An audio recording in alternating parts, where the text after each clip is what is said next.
You're strapped in a boat cruising down the Amazon River with the sun scorching hot. As you check out your map, your boat starts rocking back and forth. The water is starting to get more intense, so you hang on for dear life. You tuck your map in your pocket and try to take control of your boat.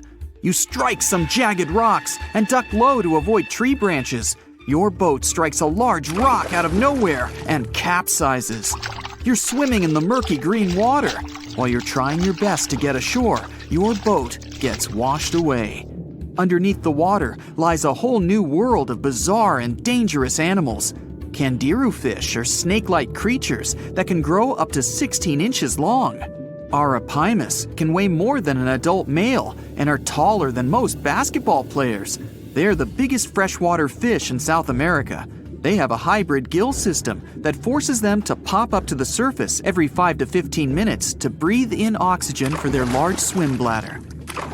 You swim out of the raging water and dry yourself off. Oh no, your map is completely soaked.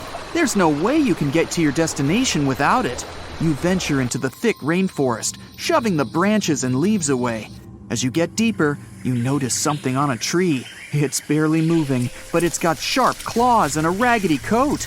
It stretches its arm to another branch and tries to pull itself up, ever so slowly. Sloths sleep more than half their days and only head down from trees once a week. They're so motionless, they sometimes grow algae and moss on their fur. The rainforest gets denser with each step until there's barely any sunlight illuminating the path in front of you. You notice a figure following you. With every branch you step on, you can hear a faint sound right next to you creeping around. You start walking a bit faster, and the sound catches up with you. You make it out of the dense part and tread along a narrow path until you reach a cliff. You can't walk normally here, so you pin against the wall and walk sideways to cross the hills. You slowly move across with the river 30 feet below you. You move your right foot, and some rocks fall into the river. You keep going and misstep. You're about to fall, but you hold on to a large tree branch and pull yourself up. You notice a couple of colorful poison frogs inches away from your fingers. Touching any of these frogs can be extremely dangerous and harmful, despite their amazing color patterns. The golden poison frog is one of the most poisonous animals in the world. One of them hops right next to you, so you let go of the branch and fall back in the river. The river is washing you down until you reach a calm current. Underneath you is a swarm of piranhas swimming with their sharp teeth. The red color on their skin is unmistakable, so you swim off like an Olympic athlete. Piranhas will eat anything that gets in their way, no matter the size. You grip onto a log and climb up a small rock to catch your breath. There's a huge electric eel underneath the rock. Despite their name, they're more related to catfish than eels. They use their powerful 600 volts of electricity to defend themselves and catch food. You're stuck, unless you're like the common basilisk that can run on the water like a jet ski. These incredible lizards have special webbing on their toes and can run the distance of a basketball court. You hop on a bunch of rocks until you reach the land. You continue walking along the riverbank until you come across a moving rock. You rub your eyes and see it moving again. It's a dinosaur-looking turtle that resembles a crocodile with armor. The mata mata is a freshwater turtle that disguises itself with its surroundings to catch prey. Their heads stretch longer than their bodies. You shimmy your way past it and continue. You head back into the rainforest and find a spot to rest. Wait, there are giant ants everywhere. They're the biggest ants in the world and can produce one of the most painful stings out there, even comparable to a wasp's sting. You immediately get up and find another place to rest. As you continue walking along, you notice the same feeling of something following you. You can hear some leaves rustling, but it's getting dark and there's no way of telling. You find a nice little spot to build a campfire and catch some Z's. But in the Amazon, everything is a threat, except for those cute capybaras wandering around. They live in groups next to water sources. They're also the biggest rodents in the world. You don't need to worry about them if you're stuck in the middle of the Amazon rainforest. Suddenly, you feel something slithering up next to you. You look down and see a massive green anaconda just about to constrict you. They are the heaviest snakes in the world and can grow up to 20 feet long and have a huge appetite. You get up and sprint your way out of there. All right, you found a decent cave to crash in. It's daytime again, and you're still alive. You continue walking along the rainforest. You were able to find some breakfast to boost your energy for the rest of the day. You spot something on a tree that looks like a branch, but it's actually a potu, a master of disguise that can spend days motionless on broken tree branches. These bizarre birds use those branches as their permanent home, where they lay their eggs and chill all day. You continue your way through the rainforest and see a Brazilian wandering spider crawling on a tree branch right in front of you. 8 of these species can be found in the Amazon area. They are some of the most aggressive and venomous spiders out there. So, you make a big detour and walk away from it. You feel someone walking next to you again, but you still can't figure out what it is. You see a steep cliff with a waterfall hitting a large lake ahead of you. Looks peaceful, until you see a team of black caimans gathering around the shore. They're the biggest predators in the whole Amazon ecosystem and feed on anything that moves. It's a good thing you're on high ground, otherwise, whoa! You slip and fall down the river, right on the deep end. So far, no caimans spotted you. You swim underwater and try to get to the opposite end of where the reptiles are. As you climb out and dry yourself off, you notice some large black spots on you. You try pulling them off, but they've latched on pretty hard. The Amazon giant leech finds its target by tracking movement and shadow. Once they attach themselves to the skin, it's extremely difficult to extract them. The best way to do so is to slide your finger next to its mouth and pull it off slowly. Ugh. You manage to get them off your body and see that the caimans are swimming towards you. You're pinned to the wall with the lake of hungry reptiles approaching. Suddenly, a pink dolphin jumps out of the water and splashes all over them. They can grow larger than humans and are the celebrities of the Amazon. Scientists think they get their color from the blood capillaries on their skin. The Amazon even has bull sharks swimming around. These carnivorous giant fish are threatening to humans and can swim in both saltwater and freshwater. These sharks prey on anything within their reach, including other sharks. The dolphin distracted the caimans, so you climb up the cliff and try to find the best way to escape. Opened jaws waiting for you to fall into the pit are right below you. You're lucky enough to escape to the top, but as your arms pull you up, the first thing that you see is a jaguar looking straight at you. It's the creature that's been following you this whole time. You get up while it starts circling you, timing its strike. You know that you can't take on a jaguar, nor can you outrun it, so you grab a large tree branch from the ground to defend yourself. It jumps at you, but you duck down in time. The jaguar lands in the water far away from the caiman crocs. It's a good thing these large kitties are excellent swimmers. You pick yourself up and continue. And to your surprise, you find your boat again. You fix it up and sail your way out of the Amazon. Whew! Imagine a place that could literally start at one end, trek over 1,800 miles straight to the west, and still be stuck under that massive canopy. This place is like a haven for all sorts of crazy creatures, hosting around 10% of the world's species. It's always been seen as this wild, untouched paradise where humans haven't messed things up yet. You know, like a glimpse into how the world used to be before we spread like wildfire across every continent, causing chaos everywhere. I'm talking about the Amazon region. That massive jungle turns out to be hiding some seriously cool secrets. For centuries, people have been talking about these lost cities deep within the forest. We're talking about El Dorado, the legendary city of gold that had Spanish explorers going crazy, venturing into uncharted territory, never to return. And even in the 20th century, the adventurous Perry Fawcett went looking for the lost city of Z and disappeared into the jungle, leaving us all hanging. Scientists have actually found evidence that ancient cities did exist in the Amazon. But how did they find these hidden ruins in such a dense and remote forest? Well, they've got this awesome technology called LiDAR. Basically, they hopped into a helicopter and used light-based remote sensing to digitally strip away the canopy and reveal the ancient ruins of a massive urban settlement around Llanos de Mojos in the Bolivian Amazon. The place was once home to the Kasarabi culture, which thrived from 500 to 1400 CE. They had these incredible urban centers with huge platform and pyramid structures. They even had raised causeways connecting different suburban-like settlements spread across miles and miles of land. These guys were seriously ahead of their time, and they had an epic water control and distribution system with reservoirs and canals. So yeah, the Amazon rainforest wasn't just some untouched wilderness. It was actually heavily populated and even urbanized for centuries before recorded history of the region began.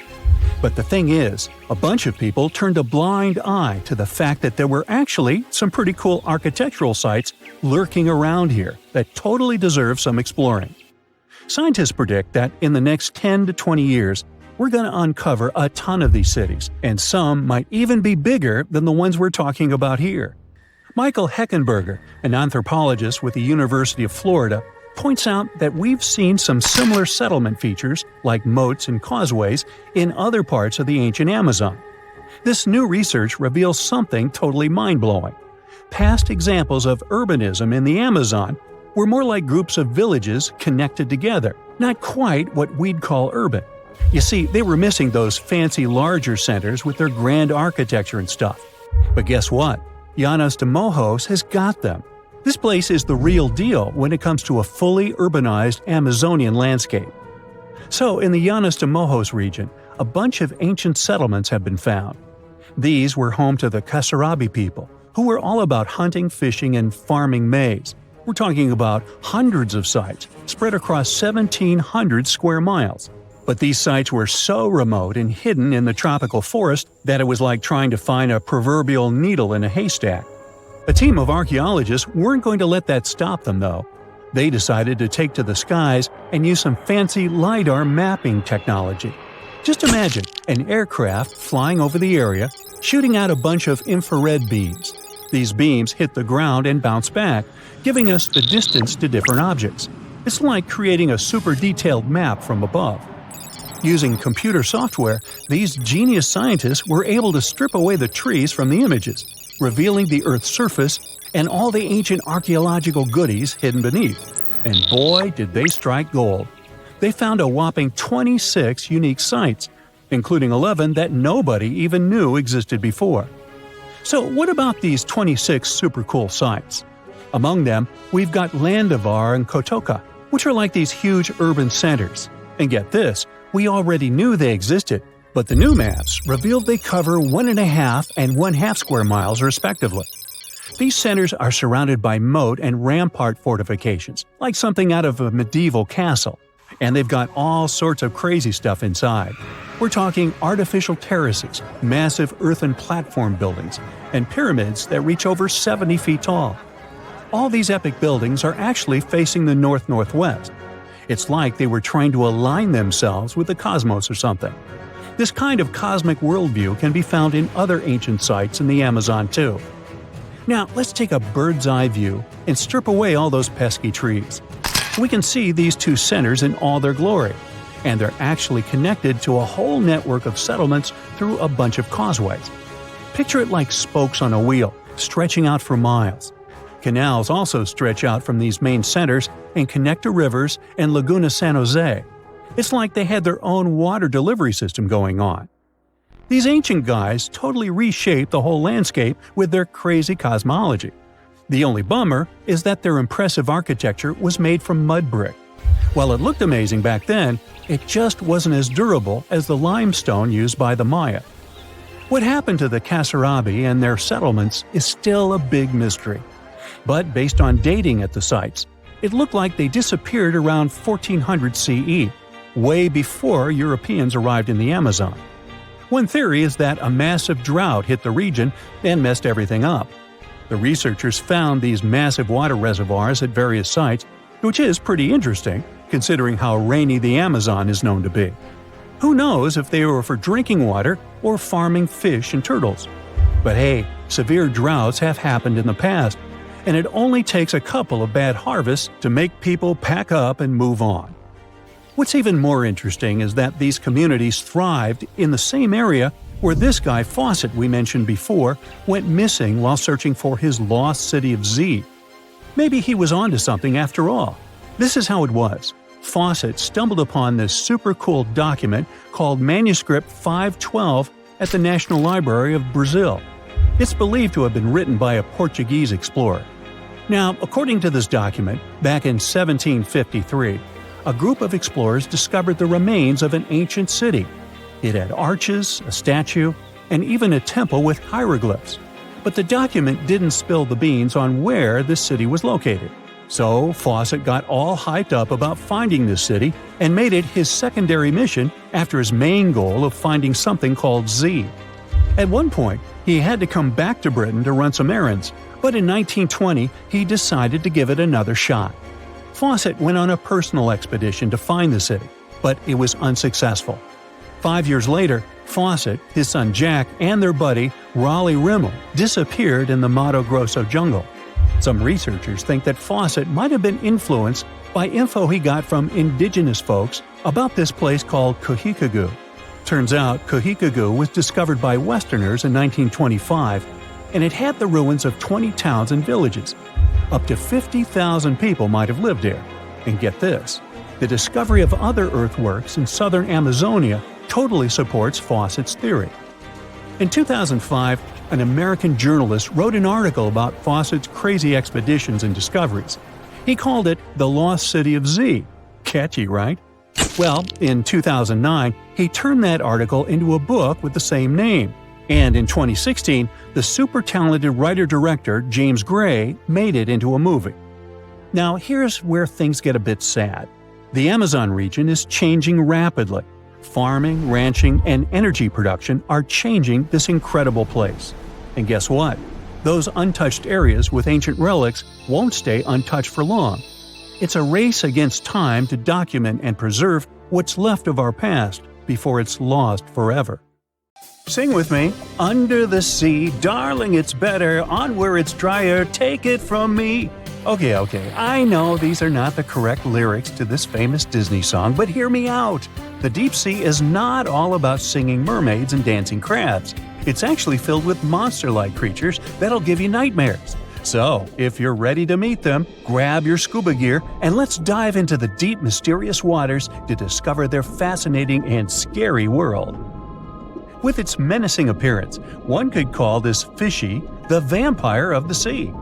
Well, named for their disproportionately large, razor-sharp fangs protruding from their mouth, fangtooths are actually quite small and harmless to humans. These choppers are actually more for catching prey than causing trouble, so there's no need to panic if you see one.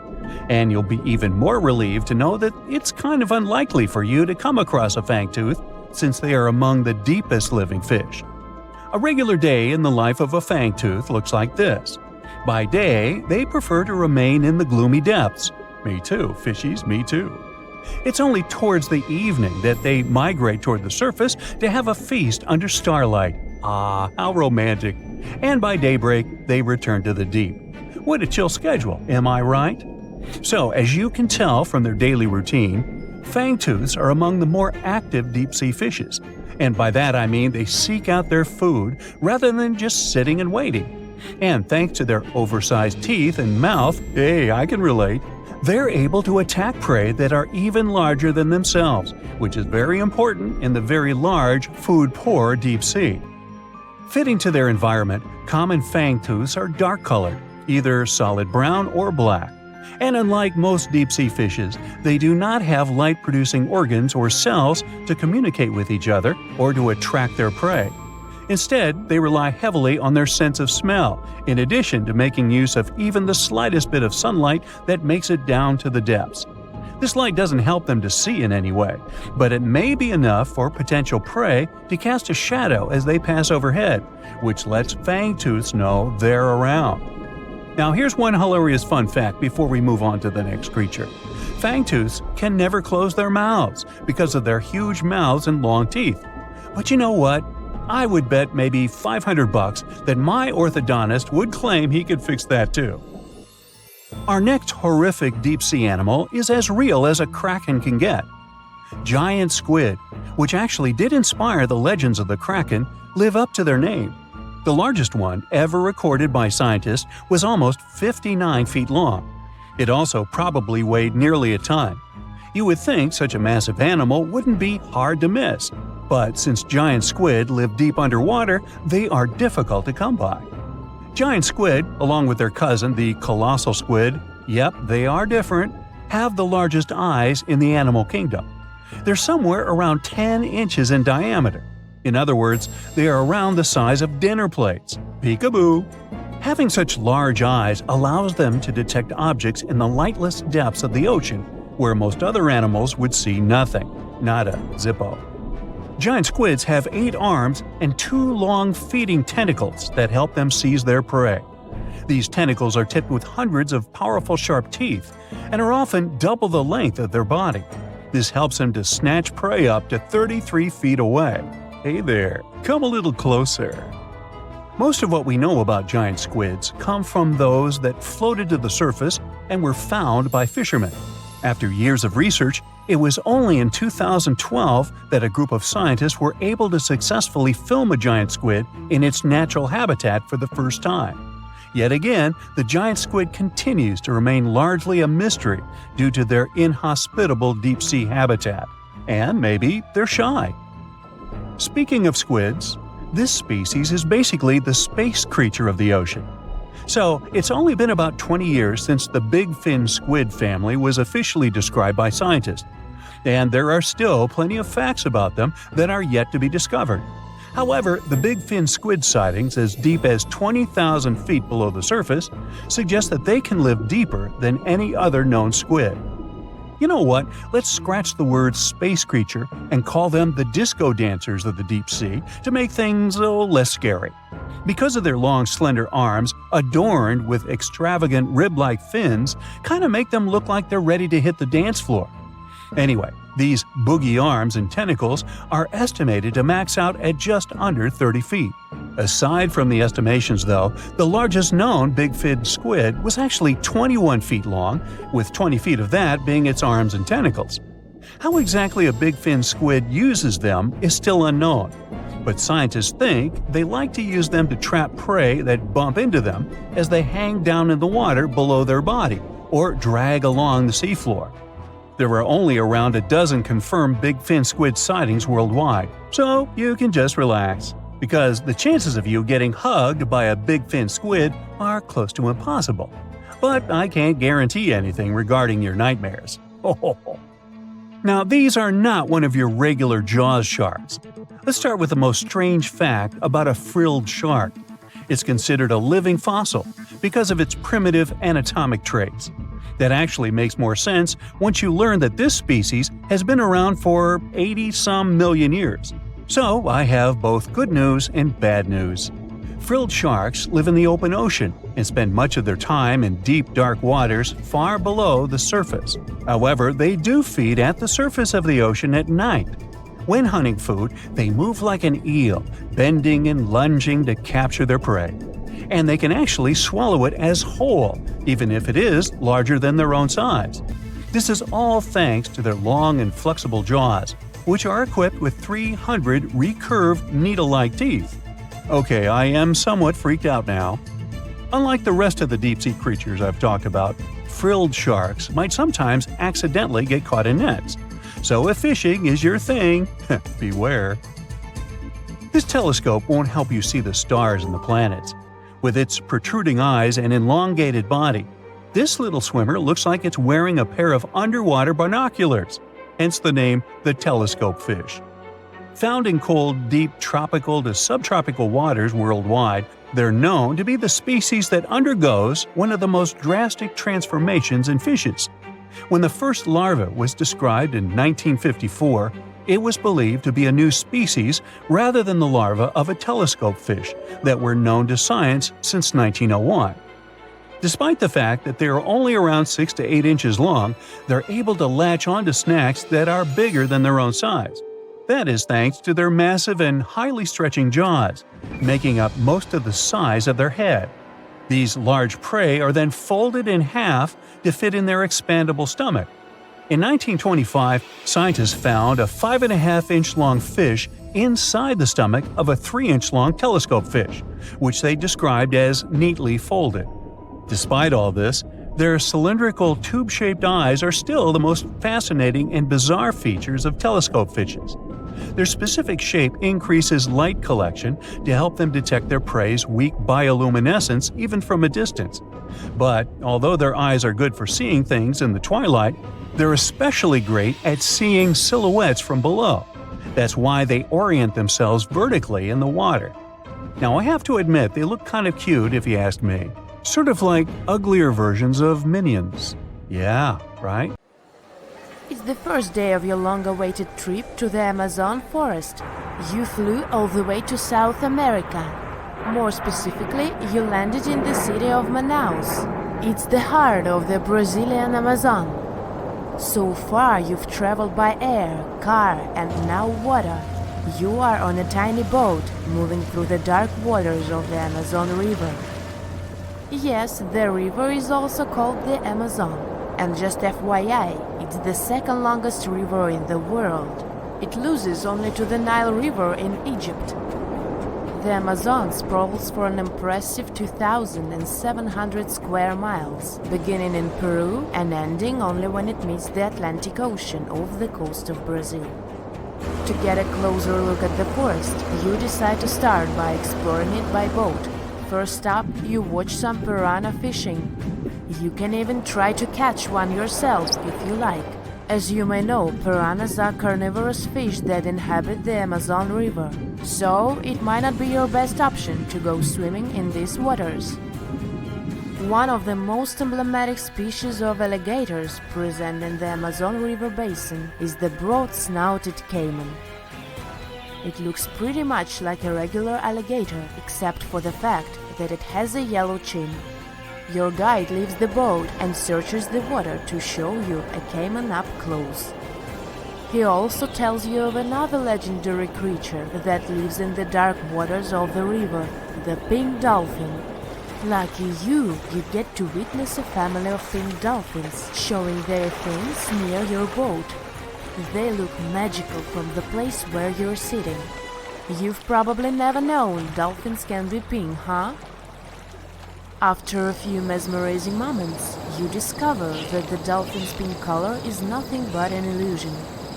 The animals are originally pinkish-gray, but due to the brown colors of the Amazon River, they look vivid pink when you stare at them from above. Your guide tells you that the pink dolphin is a central character of Brazilian folklore. Locals believe that the pink dolphins can turn into humans and wander off into towns at night. You get off your boat near one of the entrances to the forest. Now you're going to continue your trip on foot. Your guide says that you are venturing into very dangerous terrain. The Amazon is home to some of the creepiest species of wildlife on the globe, but don't worry, we'll get to see a lot of them today. You've come prepared, of course. Bug spray, a raincoat, and your sharp eyes. Inside the jungle, you need to be alert at all times. You may have heard legends of the anaconda, a snake that can swallow animals as big as a cow in one go. Sorry to break it to you, but those are not just legends. Reptiles like these do actually exist. They live deep in the jungle. It right there, moving between the trees. Is it a spider? The so-called Goliath bird-eater is a monster spider. Its legs can grow up to a foot in length, and the spider itself can weigh around 6 ounces. It's also known as the king of tarantulas. You shouldn't get too close, of course. It's not venomous to humans, but its bite can surely sting. As its name suggests, the Goliath bird-eater can even eat birds, as long as they are smaller than it is. Up next, you run into another species of spider that draws your attention. This one is so tiny that you almost don't see it. It's known by the popular name of the decoy spider. You see one of its creations, a gigantic spider built by the tiny Cyclosa spider in order to scare off large predators. This is as amazing as it is creepy. a spider that uses the remains of other insects and dry leaves to create the image of a large spider on its web. If it fools predators, perfect! But to us humans, this work of art looks almost endearing. Who knew there were artists in the arachnid world? Near a small lake, you witness a unique scene. A large snake is slowly slithering its way toward a lizard that is resting on a rock. The lizard seems obvious to the presence of the dangerous reptile, but right as the snake is preparing to attack, the lizard flies the scene in its iconic way. The so-called basilisk lizard is famous for its ability to walk on water, or rather run across the water. This isn't an illusion, just a matter of balancing. The small lizard moves its legs on top of the water very fast, while its long tail serves as a counterweight. I wish I could do that. If you've ever wondered what a frog looks like on the inside, you've come to the right place. Right in front of your eyes, there is a rare local species of frog. It's known as the glass frog. This species of amphibian has a type of transparent skin that is completely see-through. In other words, you can see the frog's interior with astounding clarity. It's as if you had X-ray vision. Moving on with your journey, soon you come across a pond. Floating on its water is probably the biggest water lily you've ever seen in your life. These huge plants are also known as the Victoria Amazonica. They can measure up to 8 feet across and hold the weight of a grown-up person. But I wouldn't recommend trying to climb on it if I were you. Just cause, you know, it's the Amazon forest we're talking about. The wildlife here is amazing, but the forest itself is also a sight. There are over 80,000 species of plants and trees grown in the Amazon rainforest. In fact, you can find 10% of all the world's wildlife in this jungle. An estimated 400 billion trees grow on the gigantic area the forest occupies. Of course, this place is bound to be biodiverse, right? You won't be able to witness this phenomenon during your trip, but your guide tells you about a unique species of tree that is famous for being able to walk. Yep, you've heard correctly. There are walking trees in the Amazon rainforest. They don't have legs or anything like that, but they do move around in search of better lighting conditions. The Amazon canopy is so thick that only 1% of sunlight can reach the forest floor. Because of this, some trees end up getting less sunlight than others. The so-called walking palm trees seem to be adapted to this situation. They grow new roots, which helps them move for 1 to 2 inches per day. They can walk up to 65 feet per year. Maybe that's what inspired John Ronald Reuel Tolkien to create ants, huh? Those are pretty similar tree beings that roam freely around the world. I kid you not, it's not only wildlife that inhabits the Amazon. Actually, over 30 million people live in the forest. And there are also ancient settlements that scientists believe to have been thriving there. And I'm not talking about El Dorado, that's just a myth. But in 2018, a groundbreaking study showed that up to 1 million people probably inhabited the Amazon. Between 1,250 and 1,500 CE. Can you imagine that? Working alongside local indigenous people, researchers from the University of Florida found several mounds in the Amazon. Besides these mounds, they also discovered interesting ditches and geoglyphs. After mapping all of these recurring mounds, scientists understood that this was a sign of an ancient settlement. They found remnants of carefully designed walls centered around plazas. This could only mean that these ancient cities were big and could host hundreds of thousands of people. These findings brought back the idea that the Amazon could have been home to thriving civilizations way before the Europeans arrived there. But rather than cities drenched in gold, they were simply well-developed agricultural societies. You know, a lot happened in the first millennium CE. Sure, we're talking about 1,000 years worth of human history.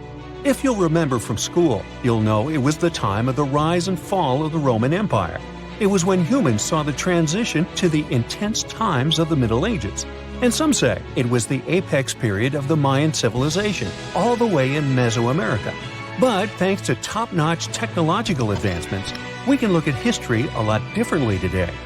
You see, archaeologists have found actual proof that the Mayan civilization may have started way before we think it did, and that since the beginning, their civilization was far from simple.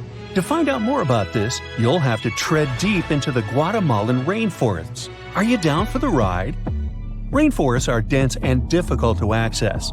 If you were an archaeologist, I'm betting you'd find them quite threatening as well. That's actually one of the reasons why we've been kept in the dark for so long when it comes to the truth about the Mayans. But take a look at this. You'd expect to see ruins like this in places like Portugal, England, or the United States. I'm talking about 130-foot wide roads, painted white to help travelers journey through the nighttime. For scale, these roads were about half the size of an American football field. Huge, huh? Scientists recently unearthed a 110-mile network of roads such as these, and they think this dates back to before the first registered Mayan ruins we've known so far. These roadways, which sometimes ran over swampy ground and were even elevated at times, are being called the world's first superhighways. Even if there is no registry of animal-powered vehicles, it's believed that the Maya used them to travel around a network of possibly 964 settlements. They were built like a huge spider web, and from what archaeologists have gathered, they worked as an implied system of economic and social interactions. This completely debunks the traditional idea that the Mayan pre-classic period, which dates back to 1000 to 350 BCE, was made of small tribal settlements. Imagine the manpower and engineering ability you need to muster to build something close to these white highways. Scientists believe that these causeways were built pretty much the same way as the Mayans built their pyramids. Oh, and if you're wondering about these gigantic pieces of architecture, don't worry, we'll talk about them in a bit. Now, so far, scientists believe that the roads were built with a mixture of mud and quarry stone. Oh, and using several layers of limestone, of course. Researchers were only able to find all of this out because of a new technology called LiDAR imaging. Do you know how we've used sonar technology to map out the ocean bed? Well, this is very similar to that. But instead of using sounds, we use laser systems. This mapping system allows researchers to see through and beyond the thick canopies of forests. It's like we have X-ray vision. This is definitely a game changer. But lost Mayan cities began to be unearthed in the mid-20th century, and since then, ruins from cities such as Tikal, Palenque, and Uxmal have been rediscovered. But let's take a few steps back for a moment to get some context. The Mayans were one of the biggest pre-Columbian civilizations living in the Americas. Until now, experts believe that, at its apex, the Mayan civilization consisted of over 40 cities with a population of millions of people. That's a lot of folks. Their civilization spanned Mexico's Yucatan Peninsula, Guatemala, and Belize, and they survived mainly on agriculture. The thing is, the Yucatan Peninsula was an extremely difficult place to grow crops. So the Maya had to develop a complex irrigation system in most of their cities. They built a series of ceremonial buildings, pyramids, plazas, and even courts for playing ball. The Mayans might have been keen pyramid builders, but they also developed an advanced astronomical system. With whatever ancient technology they had, they were able to predict the exact location of planets, such as Venus and Mars, as well as the exact dates of eclipses. Now, let's take a look at some of their sites. This is Tikal. Located at the heart of the Guatemalan jungle, Tikal is believed to have been the capital of the ancient Mayan Empire. At its height, it was comparable in importance to such cities as London or New York in today's world. It is composed of a series of complex monuments. In total, the site has 12,000 buildings. The North Acropolis is Tikal's most ancient complex of monuments. Built solely by human hands around 350 BCE, it served as the resting place of kings and chiefs. Its monuments are up to 200 feet high. Back in the day, the step pyramid temples were painted a beautiful red. Mayans loved that color. Today, of course, you'll only see the limestone. We've said that the Mayans spread out through different countries, so it shouldn't come as a surprise that Chichen Itza, is a 10-hour drive from Tikal today. There's no feud between the two, they were just different city centers, like New York and LA. It's got one of the best preserved pyramids on Earth to date. Located in Mexico's Yucatan state, this Mayan city is well over 1,500 years old. At its peak, it was home to 35,000 people. The site covers 4 square miles of land. The highlight is El Castillo, a tremendous step-like temple standing 80 feet above ground. Its most peculiar feature is that it has 91 steps up each of its 4 sides, including the upper platform, which makes for 365 steps, the same number of days as the solar year. Makes you go, Behold, the lost city of Palenque. Another important Maya city is believed to have hosted over 6,000 people at its peak. Archaeologists have made some unusual discoveries on this site. The most eccentric of them all makes us think of Indiana Jones and the Tomb Raider. One of the buildings in Palenque is believed to be the final resting place of the Red Queen of Palenque. She was believed to be the grandmother of the last Mayan king.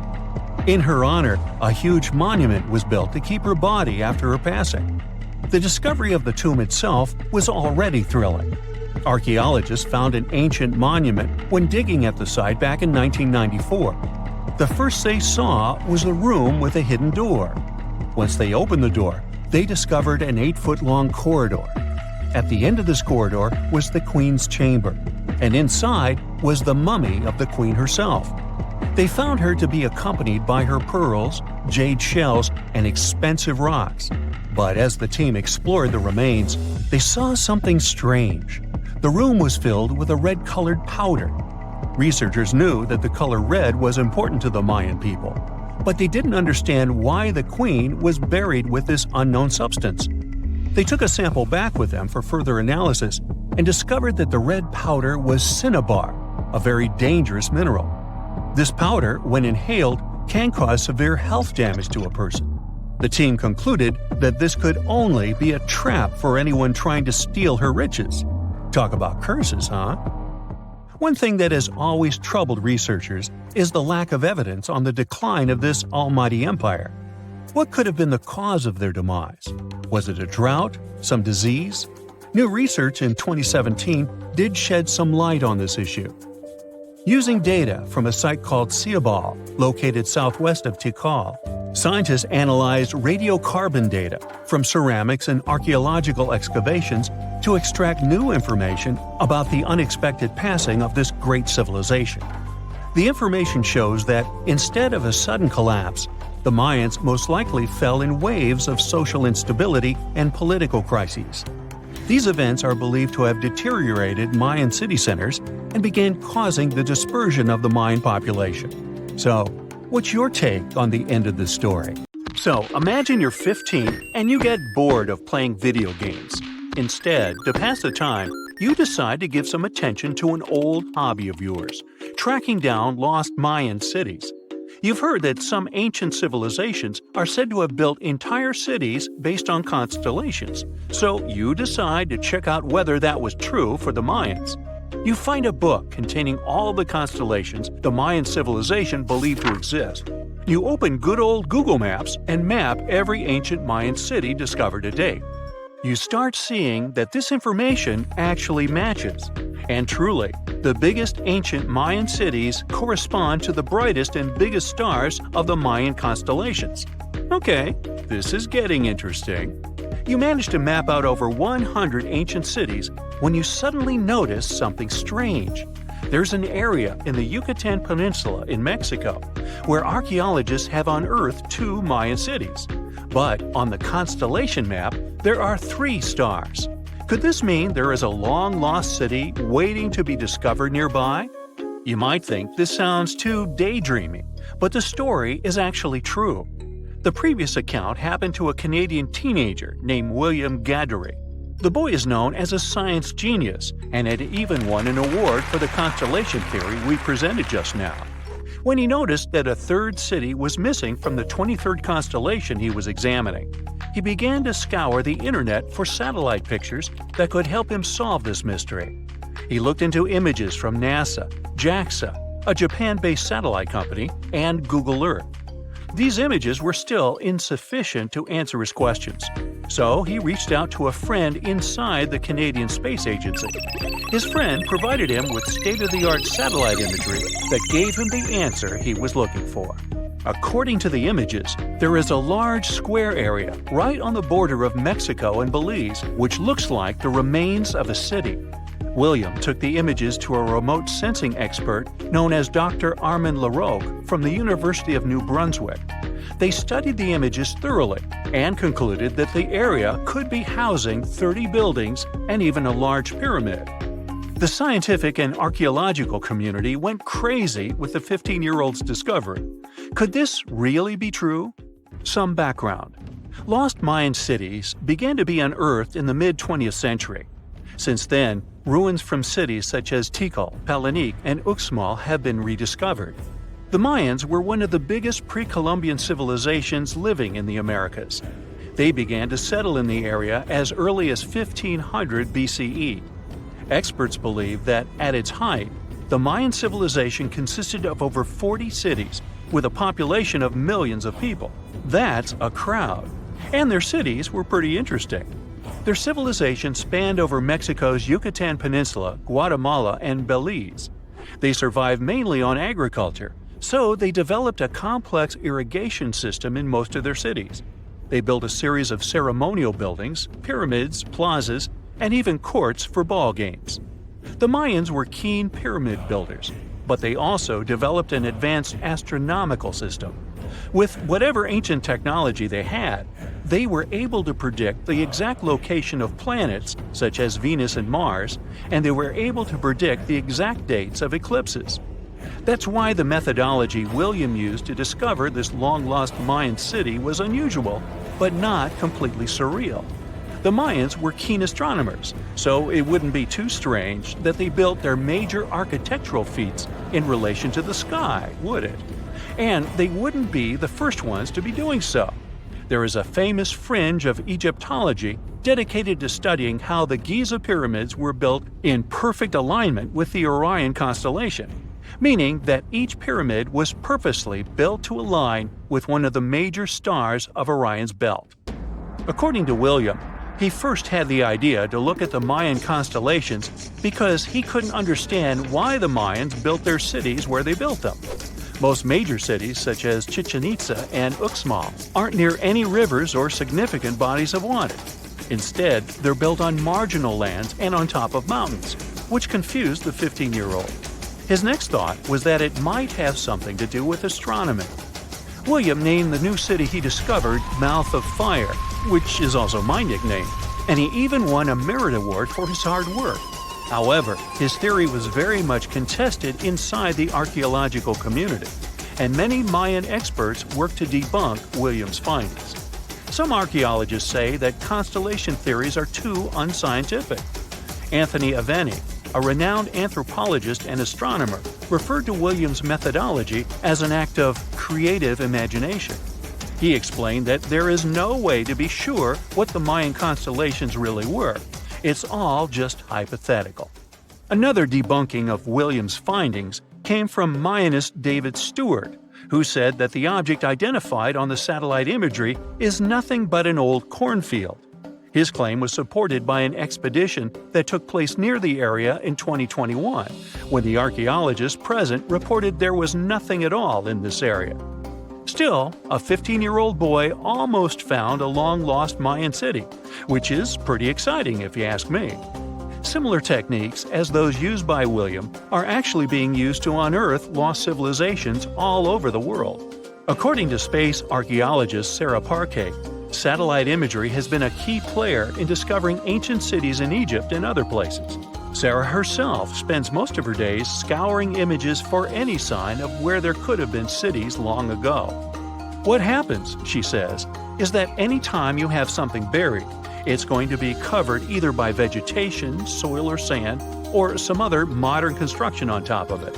In order to assess whether there is something hidden under large canopies of vegetation or not, she uses infrared technology, for instance. A major recent discovery in Brazil was done in a similar way. Satellite imagery detected a network of trenches dating back to 200 to 1200 CE. These suggest settlements that could have supported around 60,000 people. But in this case, the satellite imagery did indeed correspond to what was on the ground. Researchers from the University of Florida found several mounds that were accompanied by ditches and geoglyphs. Archaeologists also found remnants of carefully designed walls, centered around plazas, much like the type of construction done by the ancient Mayans. Advances in satellite tech have also shed new light on long-discovered ancient Mayan cities, such as Tikal. Located in the heart of the Guatemalan jungle, Tikal is believed to have been the capital of the ancient Mayan Empire. At its height, it was comparable in importance to cities such as London or New York in today's world. It was composed of a series of complex monuments, many of them believed to have been the resting places of kings and chiefs. Tikal is already known to have been big, but recent discoveries show it could have been even 3 times larger than what scientists originally believed. The main discovery revolves around a fortification on the outskirts of the city, indicating how far the original city stretched. And new discoveries still take place. In 2017, researchers also unearthed new clues regarding the potential causes of the decline of the Mayan civilization. Using data from a Sidon seawall located 62 miles southwest of Tikal, scientists analyzed radiocarbon data from ceramics and archaeological excavations to extract new information about the sudden demise of this great civilization. The information shows that, instead of a sudden collapse, the Mayans most likely collapsed in waves of social instability and political crises. These events are believed to have deteriorated Mayan city centers and began causing the dispersion of the Mayan population. Well, it seems like it's a prime time to uncover ancient ruins. What do you say? Will you give it a try as well? Researchers have found almost 1,000 previously hidden Maya settlements in the tropical lowlands of what is now northern Guatemala. They did it with LiDAR, light detection and ranging lasers, which they used to scan areas from the air. The region we're talking about is pretty vast. All those structures and buildings they saw over there stretch across about 650 square miles. And these spots were supposedly occupied thousands of years ago. It seems all these structures were pretty densely packed, so people lived close to each other. They had at least 417 ancient villages, towns, and cities where they could identify boundaries. These structures and buildings were actually a part of a state that looked like a kingdom. Some of these settlements were built as sports courts, civic, ceremonial, and religious centers, and residential homes. There were also massive palaces, platforms, dams, pyramids, and causeways across that area. People who lived there also had reservoirs where they collected water. So, they needed the power to organize thousands of specialists and workers. And they also needed many skilled people to build such structures without the technologies we have today. They needed lime producers, architects, mortar and quarry specialists, lithic technicians, those who took care of legal enforcement, and other important roles to establish the true community. This cool laser scanning system researchers used while exploring this area can even penetrate very dense ecosystems and vegetation. The light bounces off different surfaces and then creates a digitally reconstructed map. This map is based on how much time it takes for the pulses to get back to a receiver. So, with this laser system, they discovered there were also lowlands for agriculture. So why exactly did the Mayas settle in this region? It was a specific area. Plus, it was hard to build such an amazing kingdom in a tropical rainforest climate. Back in the old times, ancient peoples had mostly inhabited areas in drier climates. Over there, they would build water resources, which were some sort of the basis of society and a source of life. An example of this is Teotihuacan of Highland Mexico, although they did have a couple of navigable rivers they could use for transport and trade. But these rainforest areas had their advantages too. The Maya used natural resources like limestone, which was their primary building material, salt, and the volcanic rock obsidian, which they used for different tools. Also, they managed to find enough dry land to live and build homes there. The lowlands were seasonal swamps called bajos, and they were perfect for agriculture because of the fertile soil. Generally, the Maya built settlements that could endure rainy periods too. They were ready for different circumstances, including flood and drought, which is something you could see in how they built houses. Their architecture was also one piece of evidence that showed their community was like a centralized kingdom-like state, which shows they stuck together through tough times. The Mayan Empire was very powerful, and it reached its peak about the 6th century CE. They were excellent at pottery, agriculture, writing, mathematics, and calendars. They were the ones who created complex calendar systems, such as the calendar round, which is based on 365 days. Although some believed the Mayan calendar predicted December 21st, 2012 would be the end of the world, it was just a coincidence with the end of a certain full cycle. They would call it the long count calendar, and it lasts 5,125 years. The Mayan people left behind an impressive amount of astonishing architecture and symbolic artwork. Most of their stone cities ended up abandoned by 900 CE. No one still knows why the Mayan civilization in that area collapsed, although there are some theories.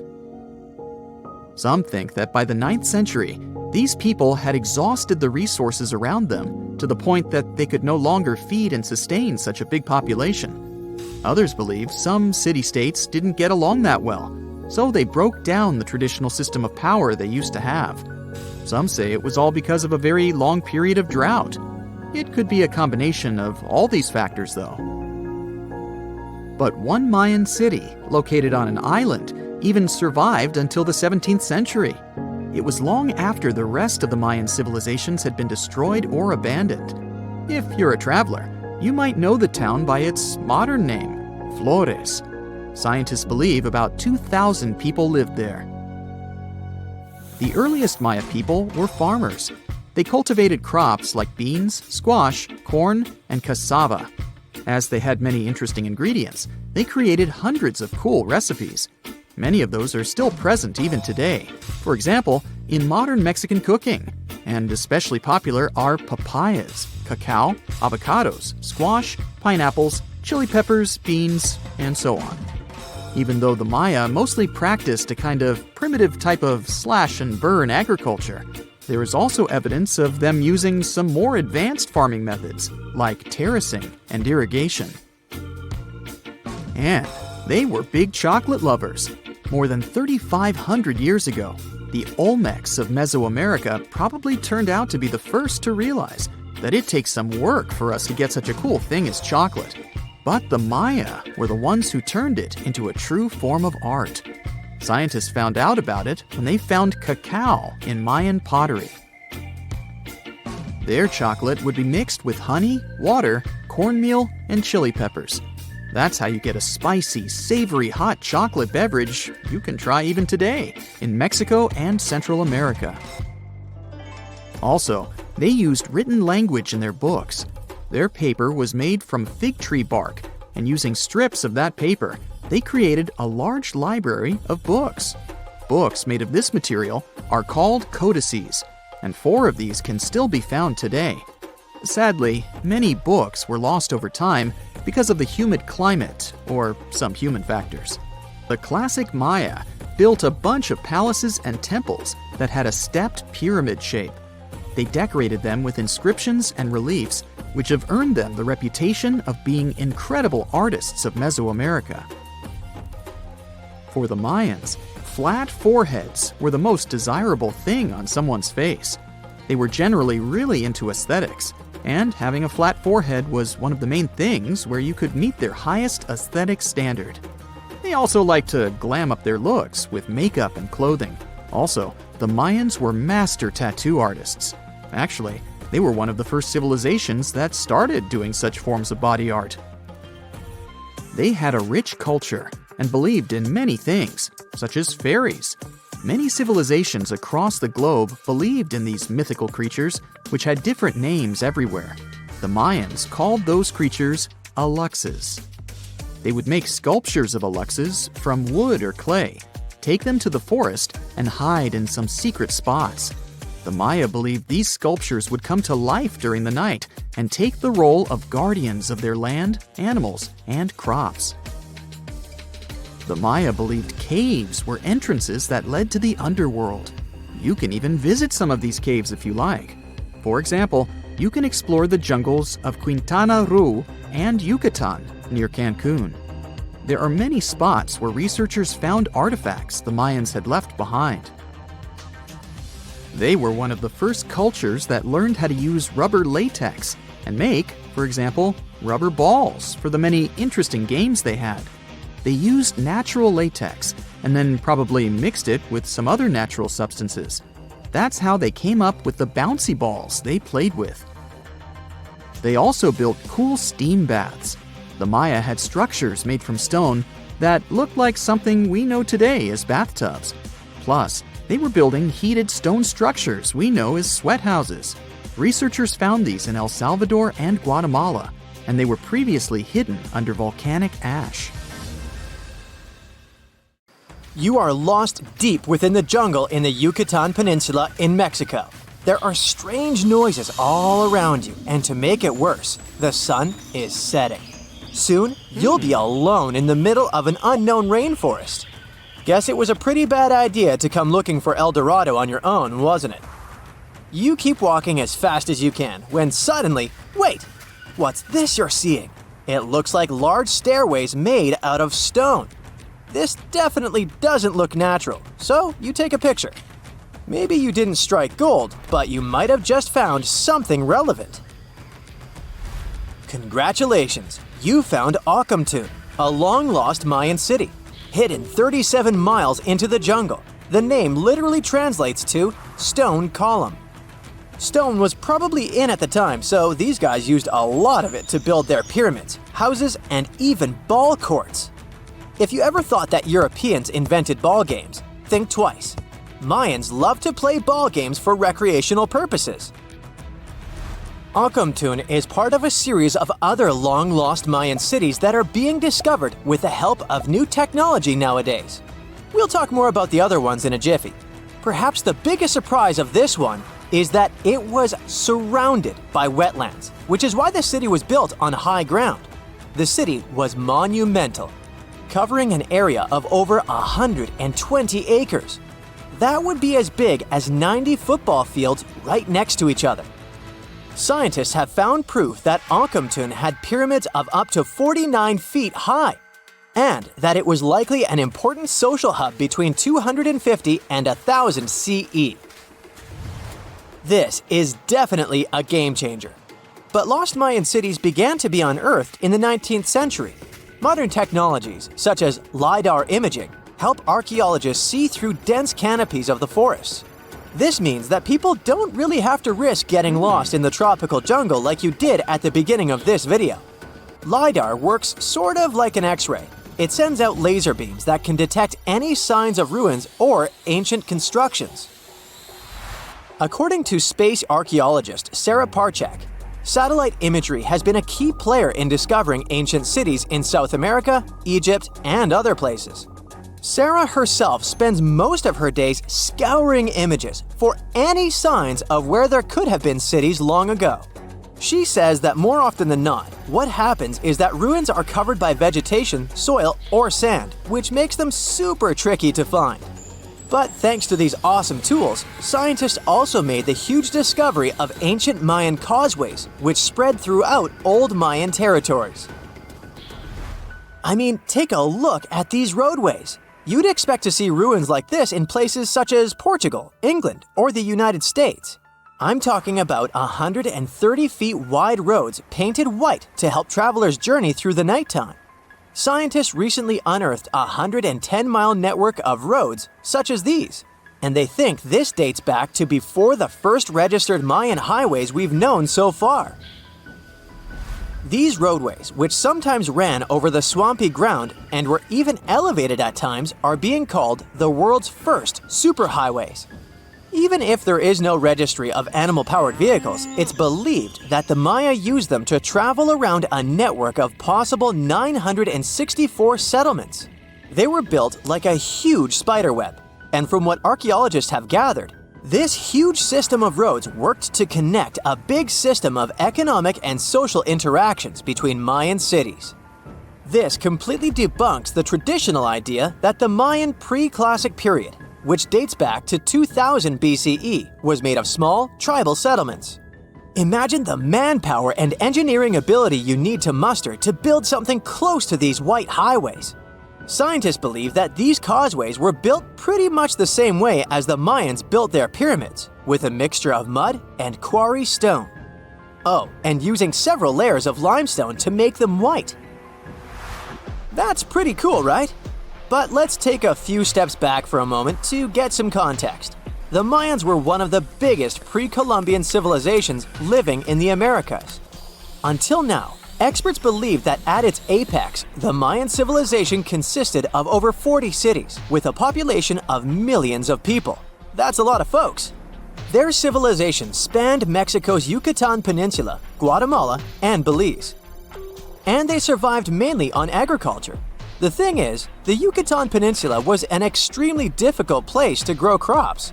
So the Mayans had to develop a complex irrigation system in most of their cities. They built a series of ceremonial buildings, pyramids, and plazas. The Mayans might have been keen pyramid builders, but they also developed an advanced astronomical system. With whatever ancient technology they had, they were able to predict the exact location of planets such as Venus and Mars, as well as the exact dates of eclipses. If you've ever seen examples of ancient Mayan cities, this is Tikal. Located at the heart of the Guatemalan jungle, Tikal is believed to have been the capital of the ancient Mayan conquest state. At its height, it was comparable in importance to cities such as London or New York in today's world. It's composed of a series of complex monuments. The North Acropolis is one of Tikal's most ancient complexes of monuments. Built solely by human hands around 350 BCE, it served as the resting place of kings and chiefs. Its monuments are up to 200 feet high. Back in the day, the step pyramid temples were painted a beautiful red. Mayans loved that color. Today, of course, you'll only see the limestone.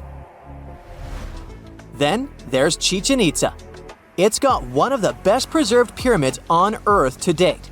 Located in Mexico's Yucatan state, this Mayan city is well over 1,500 years old. At its peak, it was home to 35,000 people.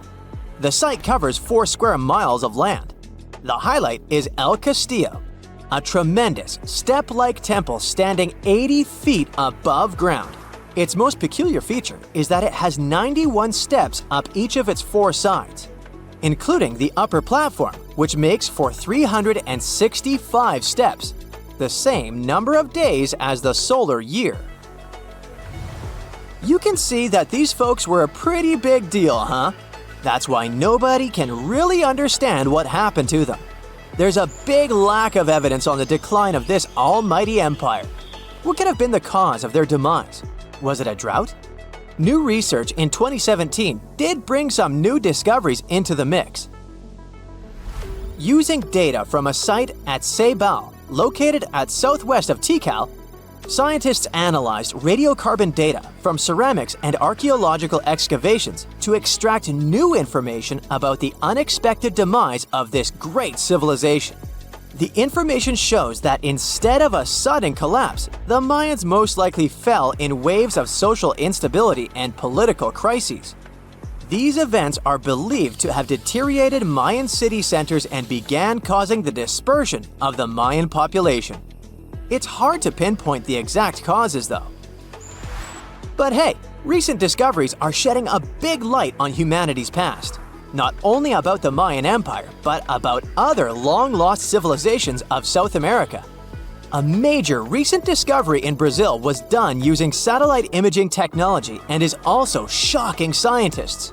Some images from near the Xingu River, also in the Amazon, suggest that cities of millions of people might have existed inside the jungle, way before our modern civilization ever existed.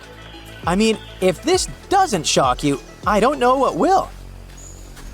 Satellite imagery also detected a network of trenches, dating back to 200 and 1200 CE in the Bolivian Amazon forest.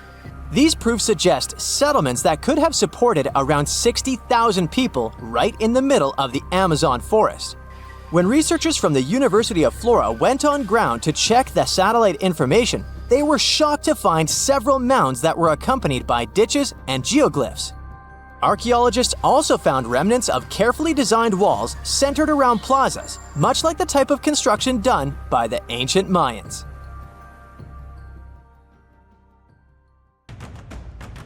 Scientists discovered something Atlantis-like near Australia.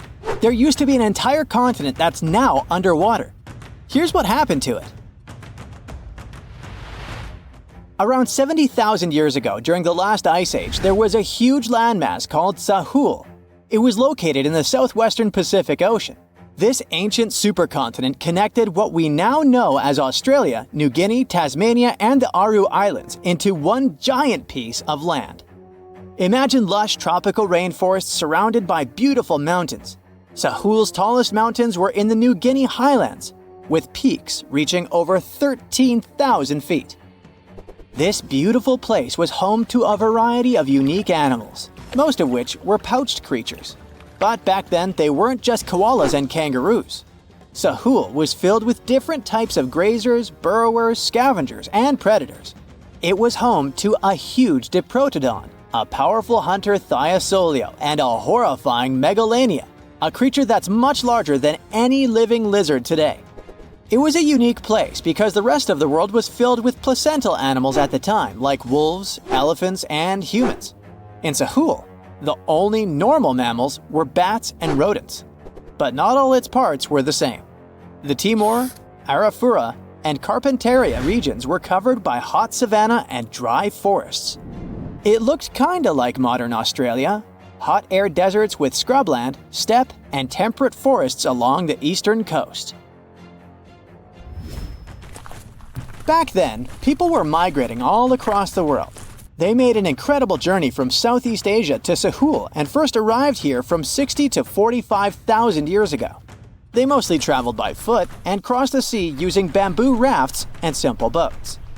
They came there from an ancient landmass called Sunda, which includes parts of Southeast Asia. They traveled across a series of islands known as Wallachia and eventually spread across Sahul. And it wasn't a small journey. Sahul was huge, around 4.1 million square miles. That's bigger than the USA or Canada. It stretched from the equator to around the southern part of New Zealand. So they arrived in what is now Australia and became Australia's first people. Scientists think that Sahul had a population of 500,000.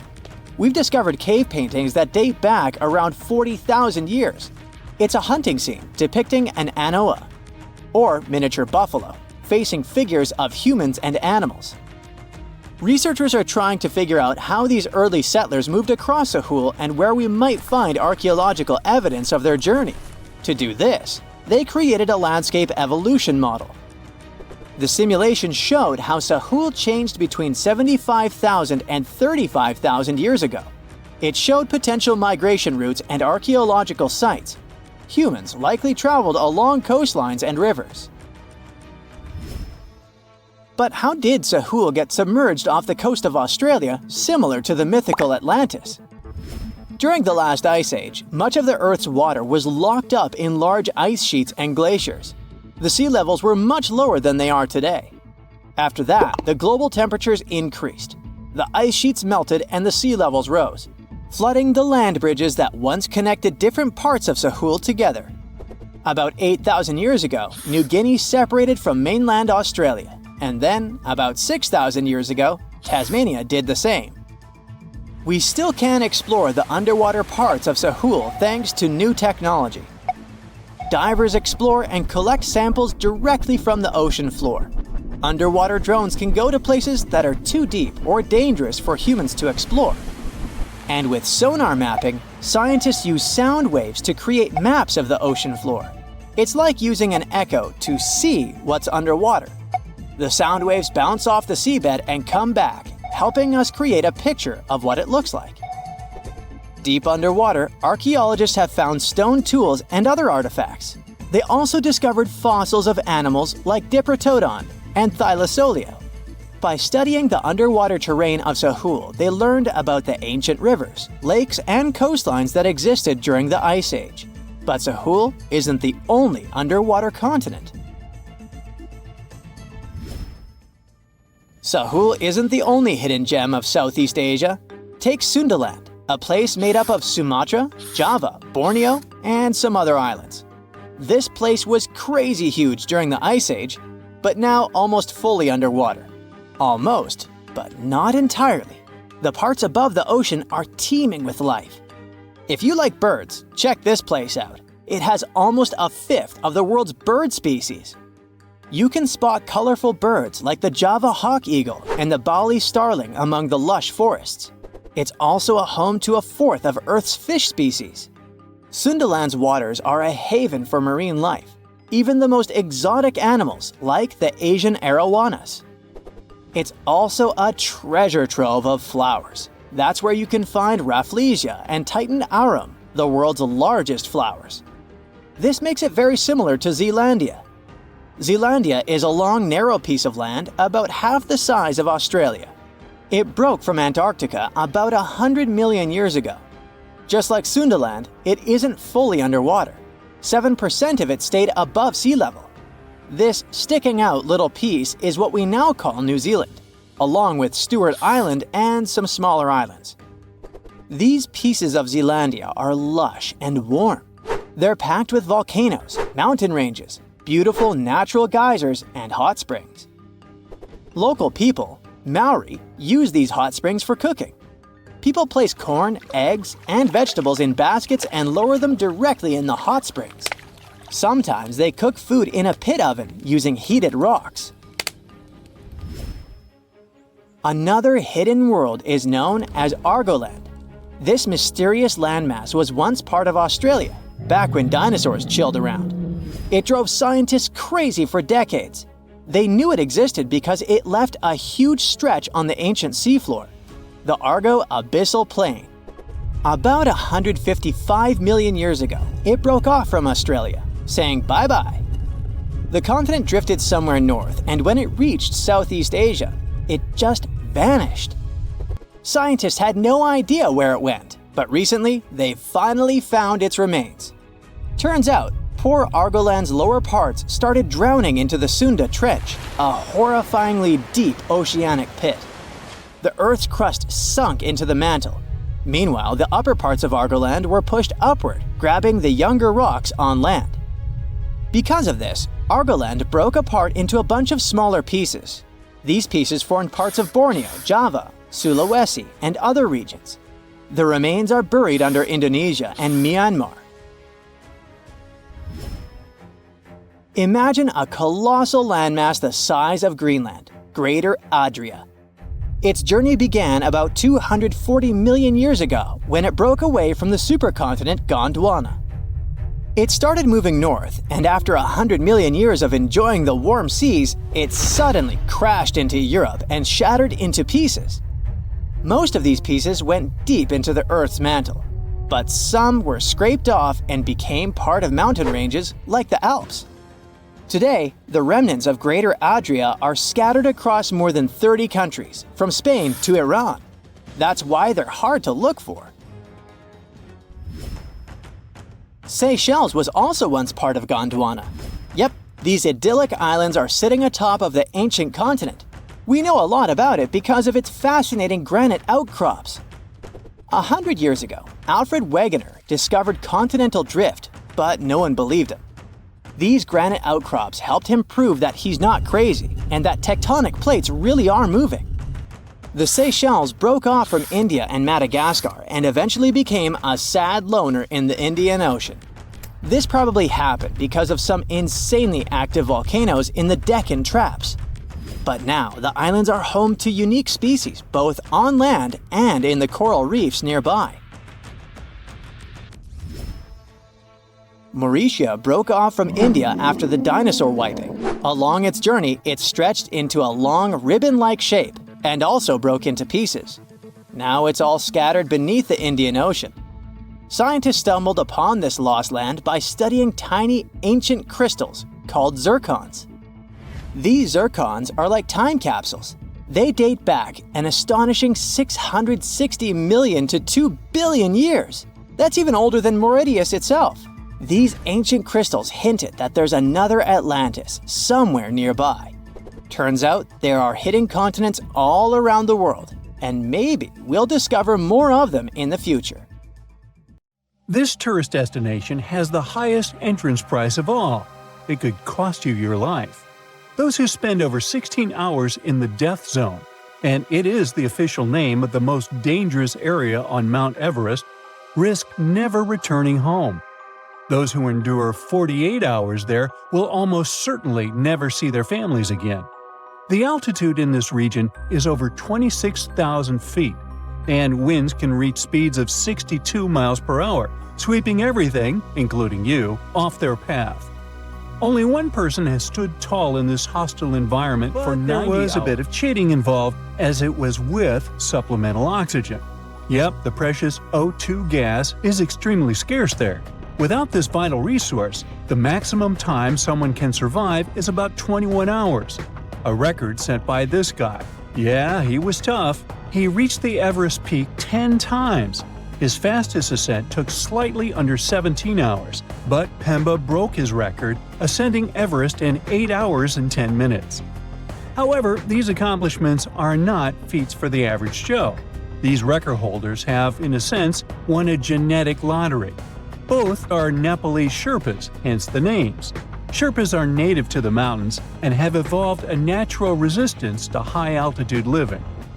Despite the undeniable dangers, people seem unwilling to stop visiting the death zone.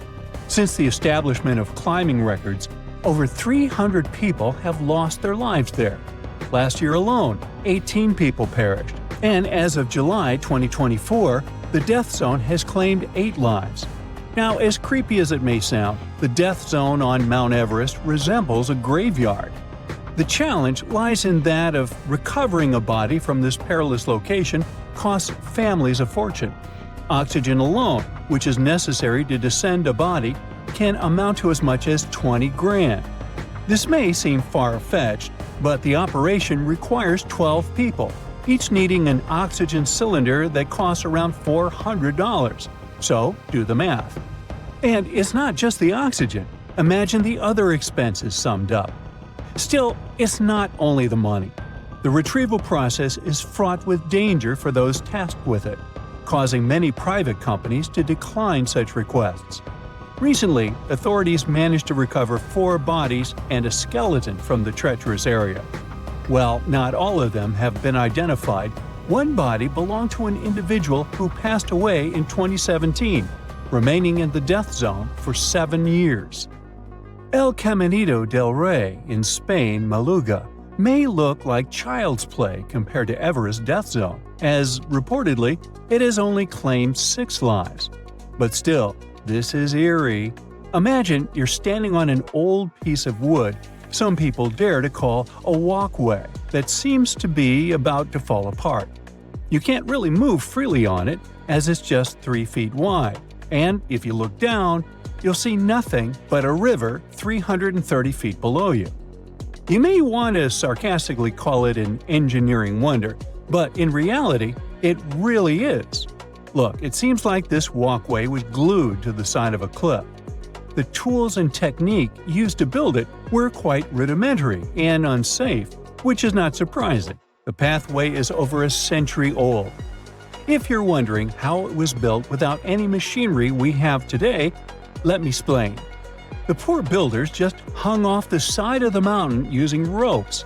It's obvious no one wanted to work on that project, so prisoners who had received the death penalty were invited to participate. In exchange, they could get a reduction in their sentences, if they made it out alive, of course. Now, originally the walkway was built to connect workers at the hydroelectric power plants by some local waterfalls.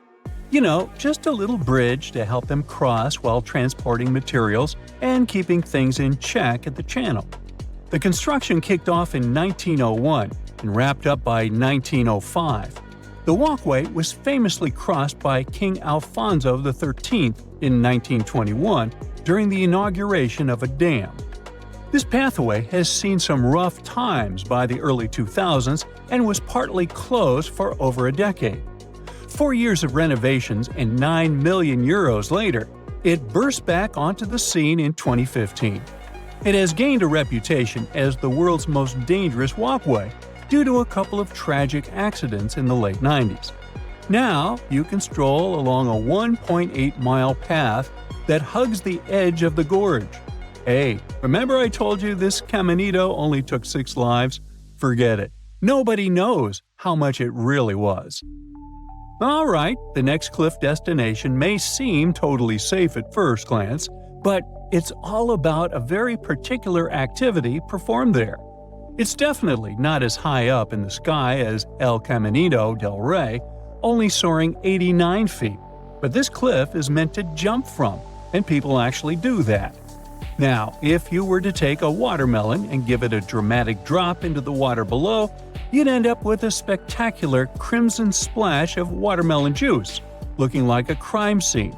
It would plummet at a wild speed of 53 miles per hour, and it begs the question, can a human handle that kind of dive? Spoiler alert, absolutely.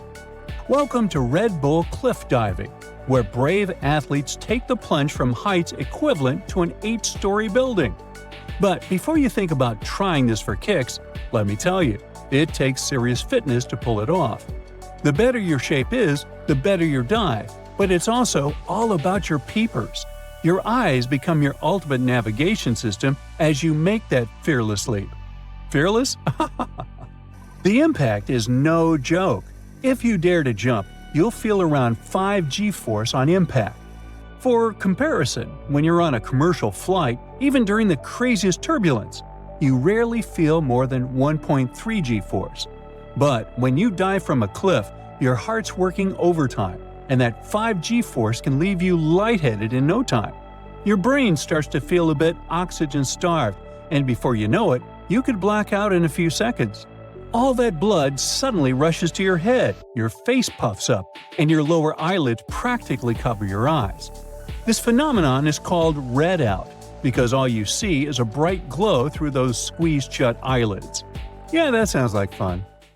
Now, unlike all those cliffs, this place is pretty accessible, and is popular among freedivers for having little current, which is good when you go in depth. However, despite all those seemingly nice aspects of the Blue Hole in Egypt, this place has taken around 200 lives in recent years. Now, to be honest, technically, the Blue Hole is a complete average dive spot. There's nothing extraordinary that would make it more dangerous than any other spot in the Red Sea.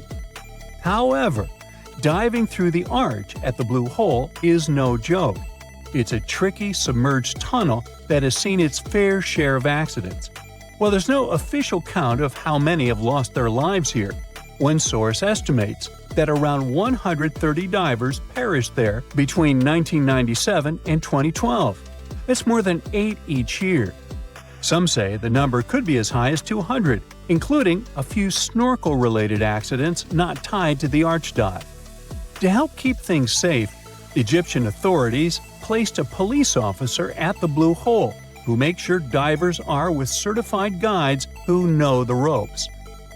Now, the arch itself sits 170 feet down, which means you really need to know what you're doing and have the right gear, since recreational divers usually max out at around 100 feet or so. For experienced technical divers, it's mostly manageable. The real challenge is keeping track of your air in your tank, because if you mess up and take too long down there, you're going to need more than one tank of air to get through safely. If the gas isn't planned out right, you could find yourself short on air when you need to do your decompression stops, or even worse, you can run out of it completely. And, that would be bad. Rekat structure is a giant formation in the Sahara that looks exactly like a giant bullseye. It's so wide that you can see it from space. Even the CIA got interested in it. In 1965, they planned a flyover looking for geomagnetic anomalies. The findings are still classified. Perhaps the theories are true. and this place is truly the lost city of Atlantis. Now, Atlantis supposedly sank beneath the waves, but recent discoveries are pointing us in a different direction. This is an ancient story that goes far back in time, and Plato was the first to mention it. The place had loads of greenery and a curious structure: 3 concentric circles of land surrounding 2 circles of water. 2 key quotes from Plato's writing suggest that Atlantis might not have been a typical island in the middle of the ocean. Plus, Atlantis had a major influence from Africa and Europe, challenging the idea of it being in the Atlantic. It turns out that the Eye of the Sahara and Atlantis look alike. When astronauts saw the Eye of Sahara from above, they initially suspected a meteorite impact crater, but the rings of the structure matched the layout described of Atlantis. More importantly, the Sahara wasn't always a desert. It turned from a tropical region into a desert around 11,000 years ago. Researchers found evidence of a massive river called the Tamaracet that could have sustained a community. This river flowed toward the Rikat structure, aligning with Plato's description. The Trans-Saharan Seaway ran through the Sahara 50 to 100 million years ago.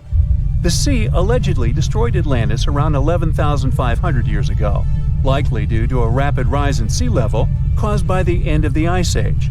NASA's worldview imagery shows patterns consistent with this theory. Those concentric rings might be a key to unlocking the secrets of our planet's evolution over millions of years. They're shaped by erosion on resilient rock layers, creating a spooky pattern of ridges and troughs. The central peak stands proud at 1,300 feet. The central part has undergone a significant erosion makeover, revealing a circular structure with a raised peak. Unlike impact craters, the Eye of the Sahara flaunts a striking balance and symmetry. Some say it results from rock uplift, sculpted by wind and water. Others think it's an ancient anticline, eroded to reveal its concentric glory. Then there's a salt diapir theory, suggesting that salt's buoyancy sculpted this beauty. Dating techniques have proved that it formed 541 to 252 million years ago, give or take a million or two. Ancient tools are scattered around the outer rings of the structure near riverbeds. Some older stone tools have also been spotted in the same areas. And still, even though some spear points from the Neolithic period have been found, there aren't many signs that people were living there back then. The area seems to have been used for short-term activities like hunting and making tools. There are other unearthly mysteries that haunt our world. One such enigma is in Norway.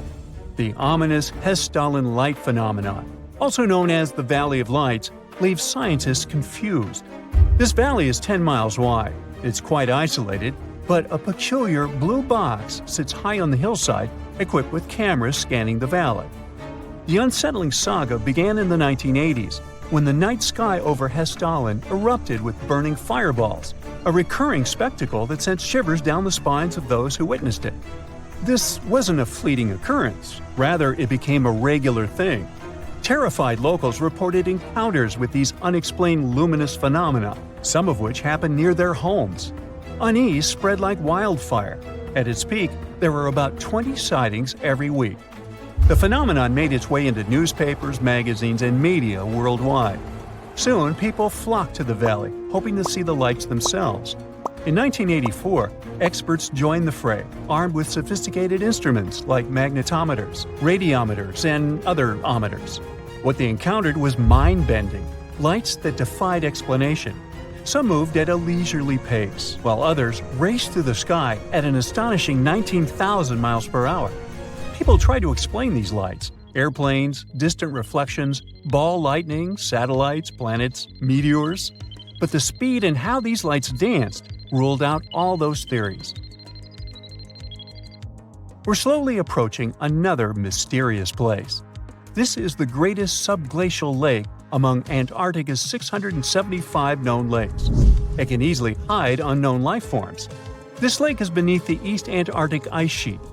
Dive about 2.5 miles under the ice, and there you'll see Lake Vostok, located at 1,600 feet below sea level.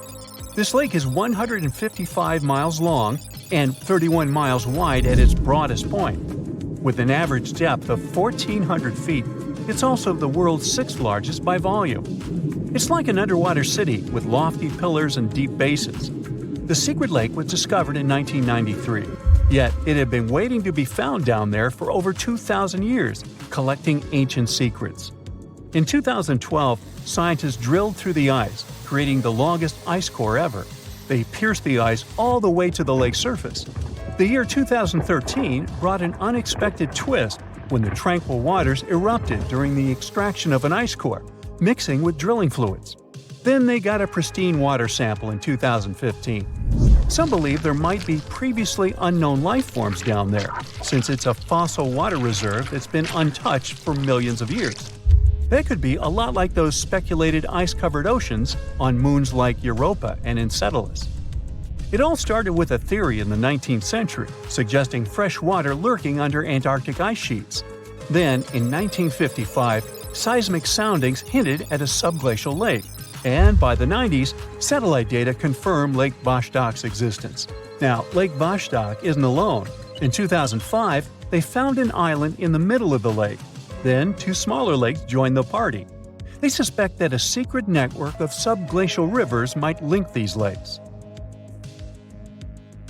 Now, very far away from Antarctica, in Venezuela, Catatumbo lightning presents a sinister light show at the junction of the Catatumbo River and Lake Maracaibo. This unsettling lightning phenomenon happens at about 140 to 160 nights a year, going on for 10 hours a day, and can flash up to 280 times in a single hour. The frequency of this lightning show changes with the seasons and from year to year.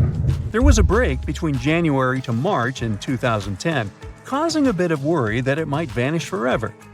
As the sun sets, winds from the east start picking up speed. The strong wind is called a nocturnal low-level jet, like what you see in the Great Plains of North America. These winds bring moisture, mostly from the Caribbean and the lake itself. This humid air hits high mountain ridges, causing thunderstorms to form over the mountains. Thanks to the ongoing wind situation, more thunderstorms appear as the night goes on. This pattern repeats itself, and is why this area has the highest annual lightning rate globally. The next place scientists cannot explain is in China. That is the Longyou caves. They have lofty slanted roofs and sturdy pillars. The spot remained hidden for centuries. These human-made caverns, built around 2,000 years ago, decided to reveal themselves only in the 90s. Local farmers drained some ponds and unveiled 5 massive caverns. Further digging exposed an additional 19 smaller caves. They range from 60 to 110 feet in width and 26 to 50 feet in height. Archaeologists found historical relics from the reign of Emperor Zhuan of Han, dating back to over 2,000 years ago.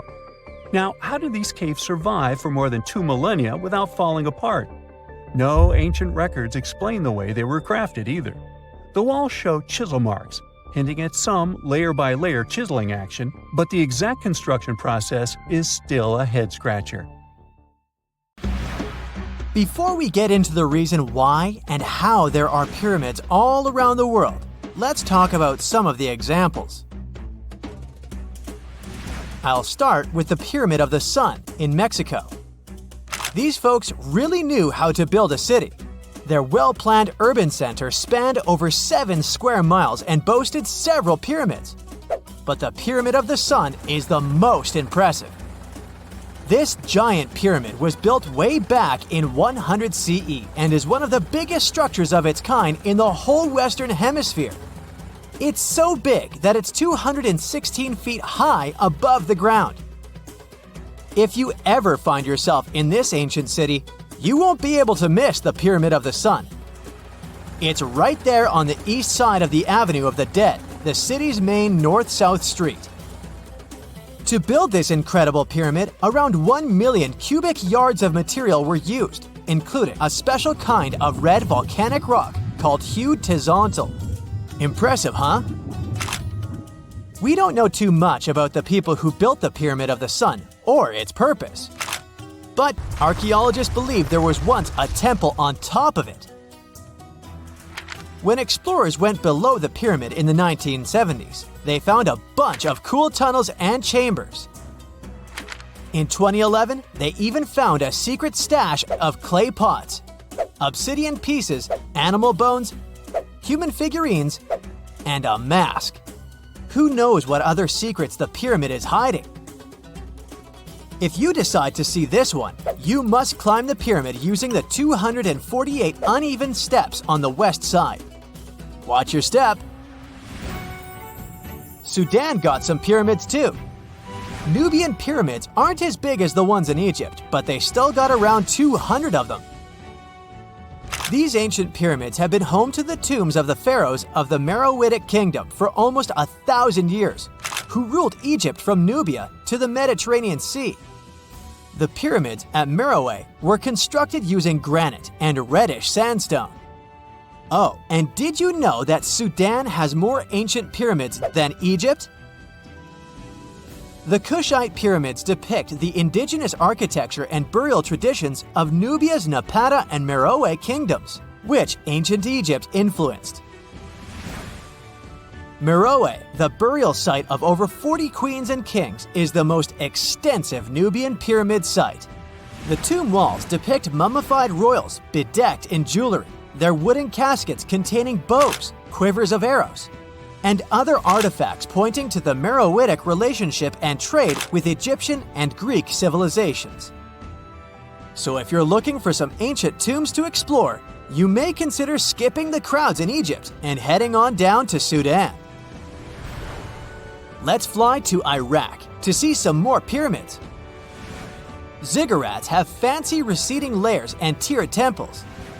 Instead of a smooth exterior, it has tiers like a cake. Perfect for all the important work and rituals that went on inside. You can find these towering structures scattered throughout Iraq and Iran, and they're a real testament to the power and skills of the people who built them. One of the biggest and most impressive ziggurats is the ziggurat at Ur. It's basically a giant rectangular pyramid that stands a whopping 70 to 100 feet tall, with 3 levels of terraces and a temple on top. Can you imagine how many baked bricks it took to build that thing? Try 720,000 for just the lower portion. This particular ziggurat was built for Sumerian king Ur-Nammu. Similar to other ones, this pyramid has been around for thousands of years, so it got a little rough around the edges. Thankfully, the Babylonian king Nebuchadnezzar II and some archaeologists came to the rescue in the 6th and 20th centuries respectively, and now you can find this near Talil Air Base. The ziggurat at Ur was built in 2100 BCE by King Ur-Nammu for the moon deity Nana. It was the tallest building in the city, and you could see it from miles around. It was like the medieval cathedral spire of its day. People would come here to bring their agricultural surplus and get their food allotments and seek spiritual nourishment. Sadly, the Nana temple at the top of the ziggurat didn't survive, but we do have some blue glazed bricks that may have been part of its decoration. The lower parts of the ziggurat are pretty amazing though. The architects even included holes in the temple's baked exterior to let the water evaporate from its core. Since we explored some of the pyramids on our planet, let's take a broader perspective. They can be found in many parts of the world. Egypt has over 100 pyramids, double that number in Sudan, and dozens of others are scattered in the Middle East and China. The Americas have the most pyramids in total, with more pyramids than the rest of the world combined. These pyramids are located in Mexico, Guatemala, Honduras, and El Salvador. Time to know more about the evolution of pyramids through history. The oldest pyramid is in Egypt. This pyramid was a step pyramid, which was created by placing one layer of stone on top of another. The pharaoh Sneferu is credited with creating the pyramid shape we recognize today. During his 45-year reign, he built 3 pyramids. His first 2 attempts failed, but he finally got it right with the Red Pyramid, which is considered the first true pyramid. It was Sneferu's son, Khufu, who built the Great Pyramid of Giza, which was the tallest human-made structure on Earth for almost 4,000 years. Latin American pyramids are similar to early Egyptian step pyramids, but they were built independently, with no knowledge of each other. The pyramids in Sudan were built around 700 BCE and are tall, but much narrower than those in Egypt. How in the world did all these civilizations build these things without even texting each other? After all, the Aztecs, Mayans, and ancient Egyptians were about as different as possible. But despite their cultural differences, they all seem to agree on one thing. Pyramids were pretty cool. Step pyramids are all around the world because they were the most feasible and stable way to build large and tall structures without access to lighter building materials like wood and metal. The triangular form with a square base is the best way to build a sturdy structure, and having a cube structure would require more material for less height. Now, when it comes to pyramid design, the Egyptian pyramids were like giant triangles with a square base, smooth sides, and a pointy top. On the other hand, the Aztecs and Mayans went for a tiered cake look, with steps leading up to a flat platform on top. So, while all these pyramids share the same basic shape, they have their own unique flair. Each group built its pyramids using different materials, techniques, and slope angles. So while they may have been inspired by each other's work occasionally, they were just doing their own thing. Egyptian pyramids had smooth, angled sides that were designed to help the pharaoh's soul ascend to heaven. The Pyramid of the Sun was built over a series of caves that served as a passageway for the deities. The Maya built the temple of Kukulkan in Chichen Itza to honor the deity Kukulkan, usually represented by a serpent. Nicknamed El Castillo, it has 91 steps on each side, plus a platform. That's 365 steps, one for each day of the Mayan calendar. Tell me, Brightsiders, how were pyramids built? To begin with, humans made them, not a foreign race from space that landed on Earth. You see, one thing that all pyramids have in common is that they were built without advanced tools or even the wheel. It took a lot of people to build them, including skilled laborers and architects. For example, it's estimated that 20,000 people built the Great Pyramid of Giza, and it's believed that most of them were skilled laborers. Building pyramids was a massive undertaking that required years of planning and effort. The Great Pyramid at Cholula, Mexico, took 600 years to complete. Can you tell me what date it is today? Piece of cake. You just look at your smartphone and voila, you immediately know the day, month, and year. But was it always this easy to tell the date? Did the ancient people even have the concept of a year that lasts 365 days? Yes and no. Mayan calendars had cycles. That's close to what we call a year. But the Mayan cycle was much longer, 819 days. And this is where the mystery begins. 819 days compared to what? When does this calendar begin, and when does it end? Scientists were asking themselves this question for decades. They discovered and deciphered the Mayan calendar during the 1940s. Recently, two American scientists, John Linden and Victoria Bricker, came forward with a solution. So, what did they do differently from their predecessors? The duo deciphered the code by broadening their thinking. They expanded the calendar from 819 days to full 45 years. That's 20 times longer than the original cycle. And a pattern started to emerge. This was a major breakthrough because the Maya told time in a complicated way. You can forget about the easy-to-read Arabic numerals we have today. These ancient people used glyphs. These are tiny images that represent characters. Something like the icons on your desktop or universal symbols. When you see a little dot with 3 curved lines above it, you know there is a Wi-Fi network available. The Mayan calendar used glyphs that represented animals or natural phenomena. For example, there were symbols for a jaguar and an eagle. Each glyph marked one day. Each cycle is repeated 4 times, 8 and 19 x 4. Let's call these 4 cycles blocks. The Mayas colored each block differently. Scientists thought these colors corresponded to the 4 cardinal directions. Red was east, white, north, West was black and finally, yellow marked south. But then the 1980s came. Yeah, this was a weird decade. The calculations were all wrong. Researchers determined that the colors were associated with the position of the sun in the sky. It turned out that the color yellow represented the highest point of the sun, which is called a zenith. White was the lowest point, called the nadir. It seems that the calendar showed just how good the ancient Mayas were at astronomy. This is most evident at Chichen Itza. This principal Mayan city is located on the Yucatan Peninsula, Mexico. There stands an impressive step pyramid. It is dedicated to the feathered serpent deity, and its alignment is perfect. Something marvelous happens here twice a year, during the equinoxes, March and September. These are the times when the sun shines directly over the equator. On these two dates, the day and night last the same. At the site of the pyramid, sunlight first illuminates the sculpture of the serpent head at the base of the structure. Then it makes its way up the 91 steps.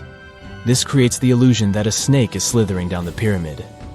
Even today, people gather to witness the sight. And it must have been more impressive when the Mayas completed the structure 1050-1300 CE. Do you know what a synodic period is? Neither do I. But Mayan astronomers did.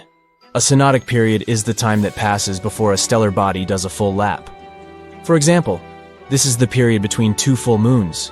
When you look from Earth, this period lasts roughly 30 days. And the Mayas were looking at the skies non-stop. They carefully noted the synodic periods of all planets.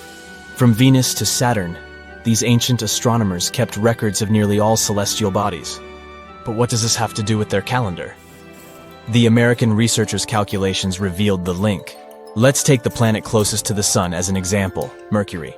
Its synodic period is 117 days. Multiply that by 7 and you get which number? Exactly 8 to 19, when 17 x 7 equals 819. Coincidence? Definitely not. Because synodic periods of other planets also neatly match the magical figure 819. But this is not visible from a single Mayan cycle. Scientists had to expand it several times to discover the pattern. There is a reason why no one could decipher the code for so long. They were focused on a single planet. The trick was to add the Mayan calculation for all the planets. Researchers just needed to see the bigger picture. This brings us to the year 2012. Can you remember that some people thought that the world would end on December 21st? That turned out to be a bust. We are alive and well now. But what started this false rumor? The Mayan calendar, of course. You see, these ancient people based their calendar on long periods of all the planets. That included a lot of complicated math and a lot of multiplying. This 2012 was simply the time when their cycle ended. It is known as the long count. This period is the same as our year. For the Mayas, 2012 was something like the 31st of December for us. Just an end of a cycle in which they measured time, so there was no need to panic. Those New Year's Eve parties might be a bit wild, but the world doesn't end on January 1st. The Mayas stretched more than their calendar.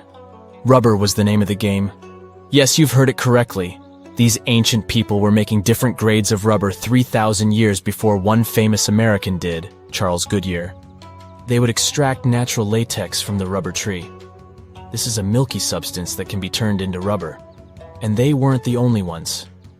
Scientists found evidence that their neighbors, the Aztecs and the Olmecs, did the same. But what did they do with rubber? They didn't need car tires, definitely. But it's cool to have a nice pair of sandals for the beach. The Spanish wrote about rubber sole footwear that natives wore. Sadly, scientists still haven't found them. That would be a big step for archaeology. So the Maya were playful with rubber, literally. Researchers guessed that they produced balls from latex. These were bouncy and ranged in size from a softball to a soccer ball. A typical Mayan ball game, pits, involved 2 hoops. You must be thinking basketball, but not quite. The hoops were set on walls, 23 feet high. Compare that to the NBA standard of 10 feet. And the hoop was the other way around. There is also a sweet side to the story of the Mayas. These ancient people enjoyed chocolate. In fact, the modern word chocolate probably comes from their language, Xocolotl. This meant bitter water. Okay, you get the bitter part, but why water? The Mayas didn't produce chocolate in the form we know it today. They didn't make bars of chocolate. They drank it. Smashed cocoa beans made for excellent drinks. The Mayas perfected the mixture over time and even added spices. anyone up for a fiery chocolate drink with stew peppers and cornmeal? Who knows, maybe this beverage actually tasted well. Cocoa beans were sacred and used as a currency. Researchers believe all social classes got to enjoy it. Free chocolate for all sounds nice even today. But where did the Mayas get clean water for their cocoa drinks? From the oldest known filtration system in the Western Hemisphere. It was based on zeolite. These are minerals that contain aluminum and silicone compounds. And guess what? Modern air and water purifiers still use this material. Mayan tech wins yet again. Back in Europe, Roger Bacon developed a sand filtration system in 1627, some 1,800 years after the Mayas. But what about regions without rivers, lakes, or springs? Mayan engineers had it all figured out. Rainwater. They would carve out large reservoirs in the limestone bedrock. Then, they would coat these underground caves with a layer of a watertight material. The final step was to make small channels that collected water from the hills above. Scientists estimated that just one of these reservoirs could hold on average 10,000 gallons of rainwater, enough to fill 55 modern hot tubs. Imagine you could spend an entire week scanning ancient ruins and taking photographs of the world's most surreal archaeological sites. Would you be up for it? So, let's do some digging. The first stop on your busy itinerary is Southeast Asia. It's home to some pretty cool ruins. You start in Bagan, located in the hinterlands of Myanmar. There are many ways to visit the site, and you're glad you've booked 2 different experiences. The first one is a hot air balloon trip at sunrise. Right before dawn, you board the balloon, and as soon as the sun starts to appear on the horizon, you begin your flight over the marvelous area. As the sun rises, it glistens on more than 2,000 conic-shaped golden structures. The hot air balloon ride is quick, but it gives you unparalleled views of all the 40 miles over which the site sprawls. Back on land, you rent a bicycle and roam the village of ruins. Some of them are open and allow you to peep inside. These magnificent ruins were built between the 11th and 13th century CE and were mainly places of worship. There were originally over 10,000 buildings, but they were gradually deteriorating over time due to earthquakes. Thankfully, the site became a UNESCO World Heritage Site back in 2015 and has since been preserved. Up next, you catch a flight to Cambodia. You take some time to visit Angkor, the world-famous archaeological site nestled deep within the jungle. Good thing you've brought bug spray with you. The city of Angkor was once the capital of the Khmer Empire from the 9th to 15th century. FYI, the word Angkor means capital city in the Khmer language. The city was founded by King Yasovarman I, and it became one of the largest cities in the pre-industrial world. Researchers say nearly 1 million people live there. Until today, Angkor is admired for its stunning architecture. The Khmer style is recognized in the use of huge blocks of sandstone.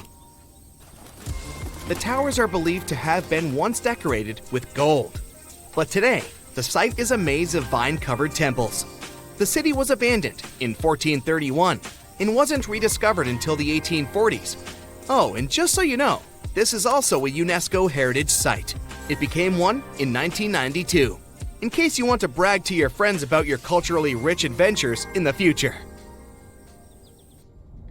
Now, your trip continues in Egypt. You're here to visit the Karnak Temple in the city of Luxor.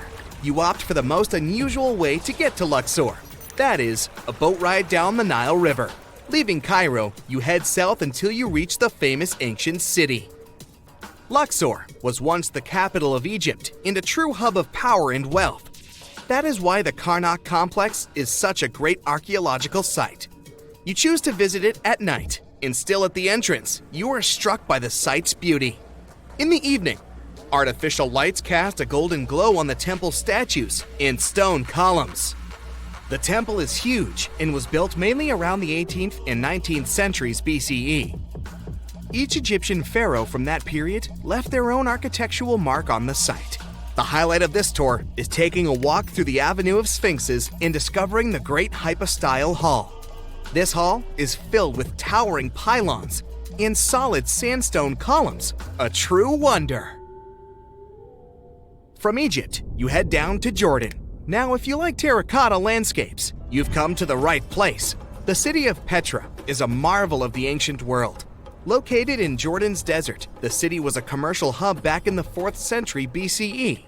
The Nabateans, an Arab Bedouin tribe, lived in the so-called Rose City and thrived for many years, having accumulated a significant amount of wealth. The city was known for its innovative water management system, which made the region inhabitable. And yes, you'll catch a glimpse of its ruins on your tour. The rock-carved, gate-like structure Petra is famous for what is called the Pharaoh's Treasury. It stands at the main entrance to the site and is said to have a treasure hidden beneath it. Don't forget to stand right beneath it and take one of those classic pictures for social media. Once Petra has been ticked off the list, you fly to southern Europe. More specifically, to the tip of the Italian boot.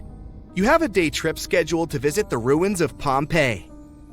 Pompeii can be reached by car from the city of Naples.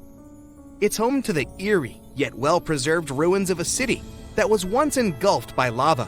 When Mount Vesuvius erupted in 79 CE, it left the city of Pompeii completely buried under millions of tons of volcanic ash. The ancient city was first discovered by beneath the volcanic rock in the 16th century, but it was first cleared from debris in the 1870s. Today, you'll be able to walk down the streets of these ancient Roman ruins and imagine what the town looked like in its heyday. Pompeii was a vibrant and rich municipality. The site's ruins revealed that many areas of Pompeii had boasted impressive bakeries, markets, and even houses with balconies, which were a sign of great wealth at the time. And believe it or not, even some artworks survived the eruption. Archaeologists found well-preserved frescoes and murals with mythological creatures. All this indicates that members of the high society lived there. The city even had thermal baths and showers made from luxurious materials. While you're still in Europe, you'll hop over to visit the iconic Stonehenge. It's a perfect day trip if you stay in the city of London, just a short train journey away. Stonehenge dots the Salisbury Plain in Wiltshire, England, and is one of the world's most recognized ancient ruins. More than 5,000 years old, these curious stone rings are some of the oldest stone structures on the planet. Created out of sandstone, they are shrouded in misery. Who built them and why is still largely unknown. Popular theories claim that Stonehenge was used as a great solar calendar, built to help people keep track of days, weeks, and months. Talk about hard work to create a mere calendar, huh? In the final leg of your trip will take you to explore the Southern Americas. In Guatemala, in Central America, you'll find ancient Mayan ruins. The lost city of Tikal is a city made of 3,000 buildings, the remains of the capital of the Mayan Empire. You can compare its importance to such cities as London or New York today. The North Acropolis is Tikal's most ancient complex of monuments. Built solely by human hands in 350 BCE, it served as the resting place of kings and chiefs. Back in the day, the step pyramid temples were painted a beautiful red. Mayans loved that color. Today, of course, you'll only see the limestone. You might wonder what made such a great city turn into ruins. Well, archaeologists have no clue about the cause of Tikal's decline. Until today, this question remains unanswered. Was it a drought? Disease? Maybe we'll never know. Are you in the mood for some Mayan ruins? Chichen Itza is an archaeological site with the best preserved pyramids on Earth. Located in Mexico's Yucatan state, this Mayan city is well over 1,500 years old. At its peak, it was home to 35,000 people. The site covers 1.9 square miles and has many ruins spread throughout it. The highlight is El Castilla, a tremendous step temple, rising 80 feet above the ground.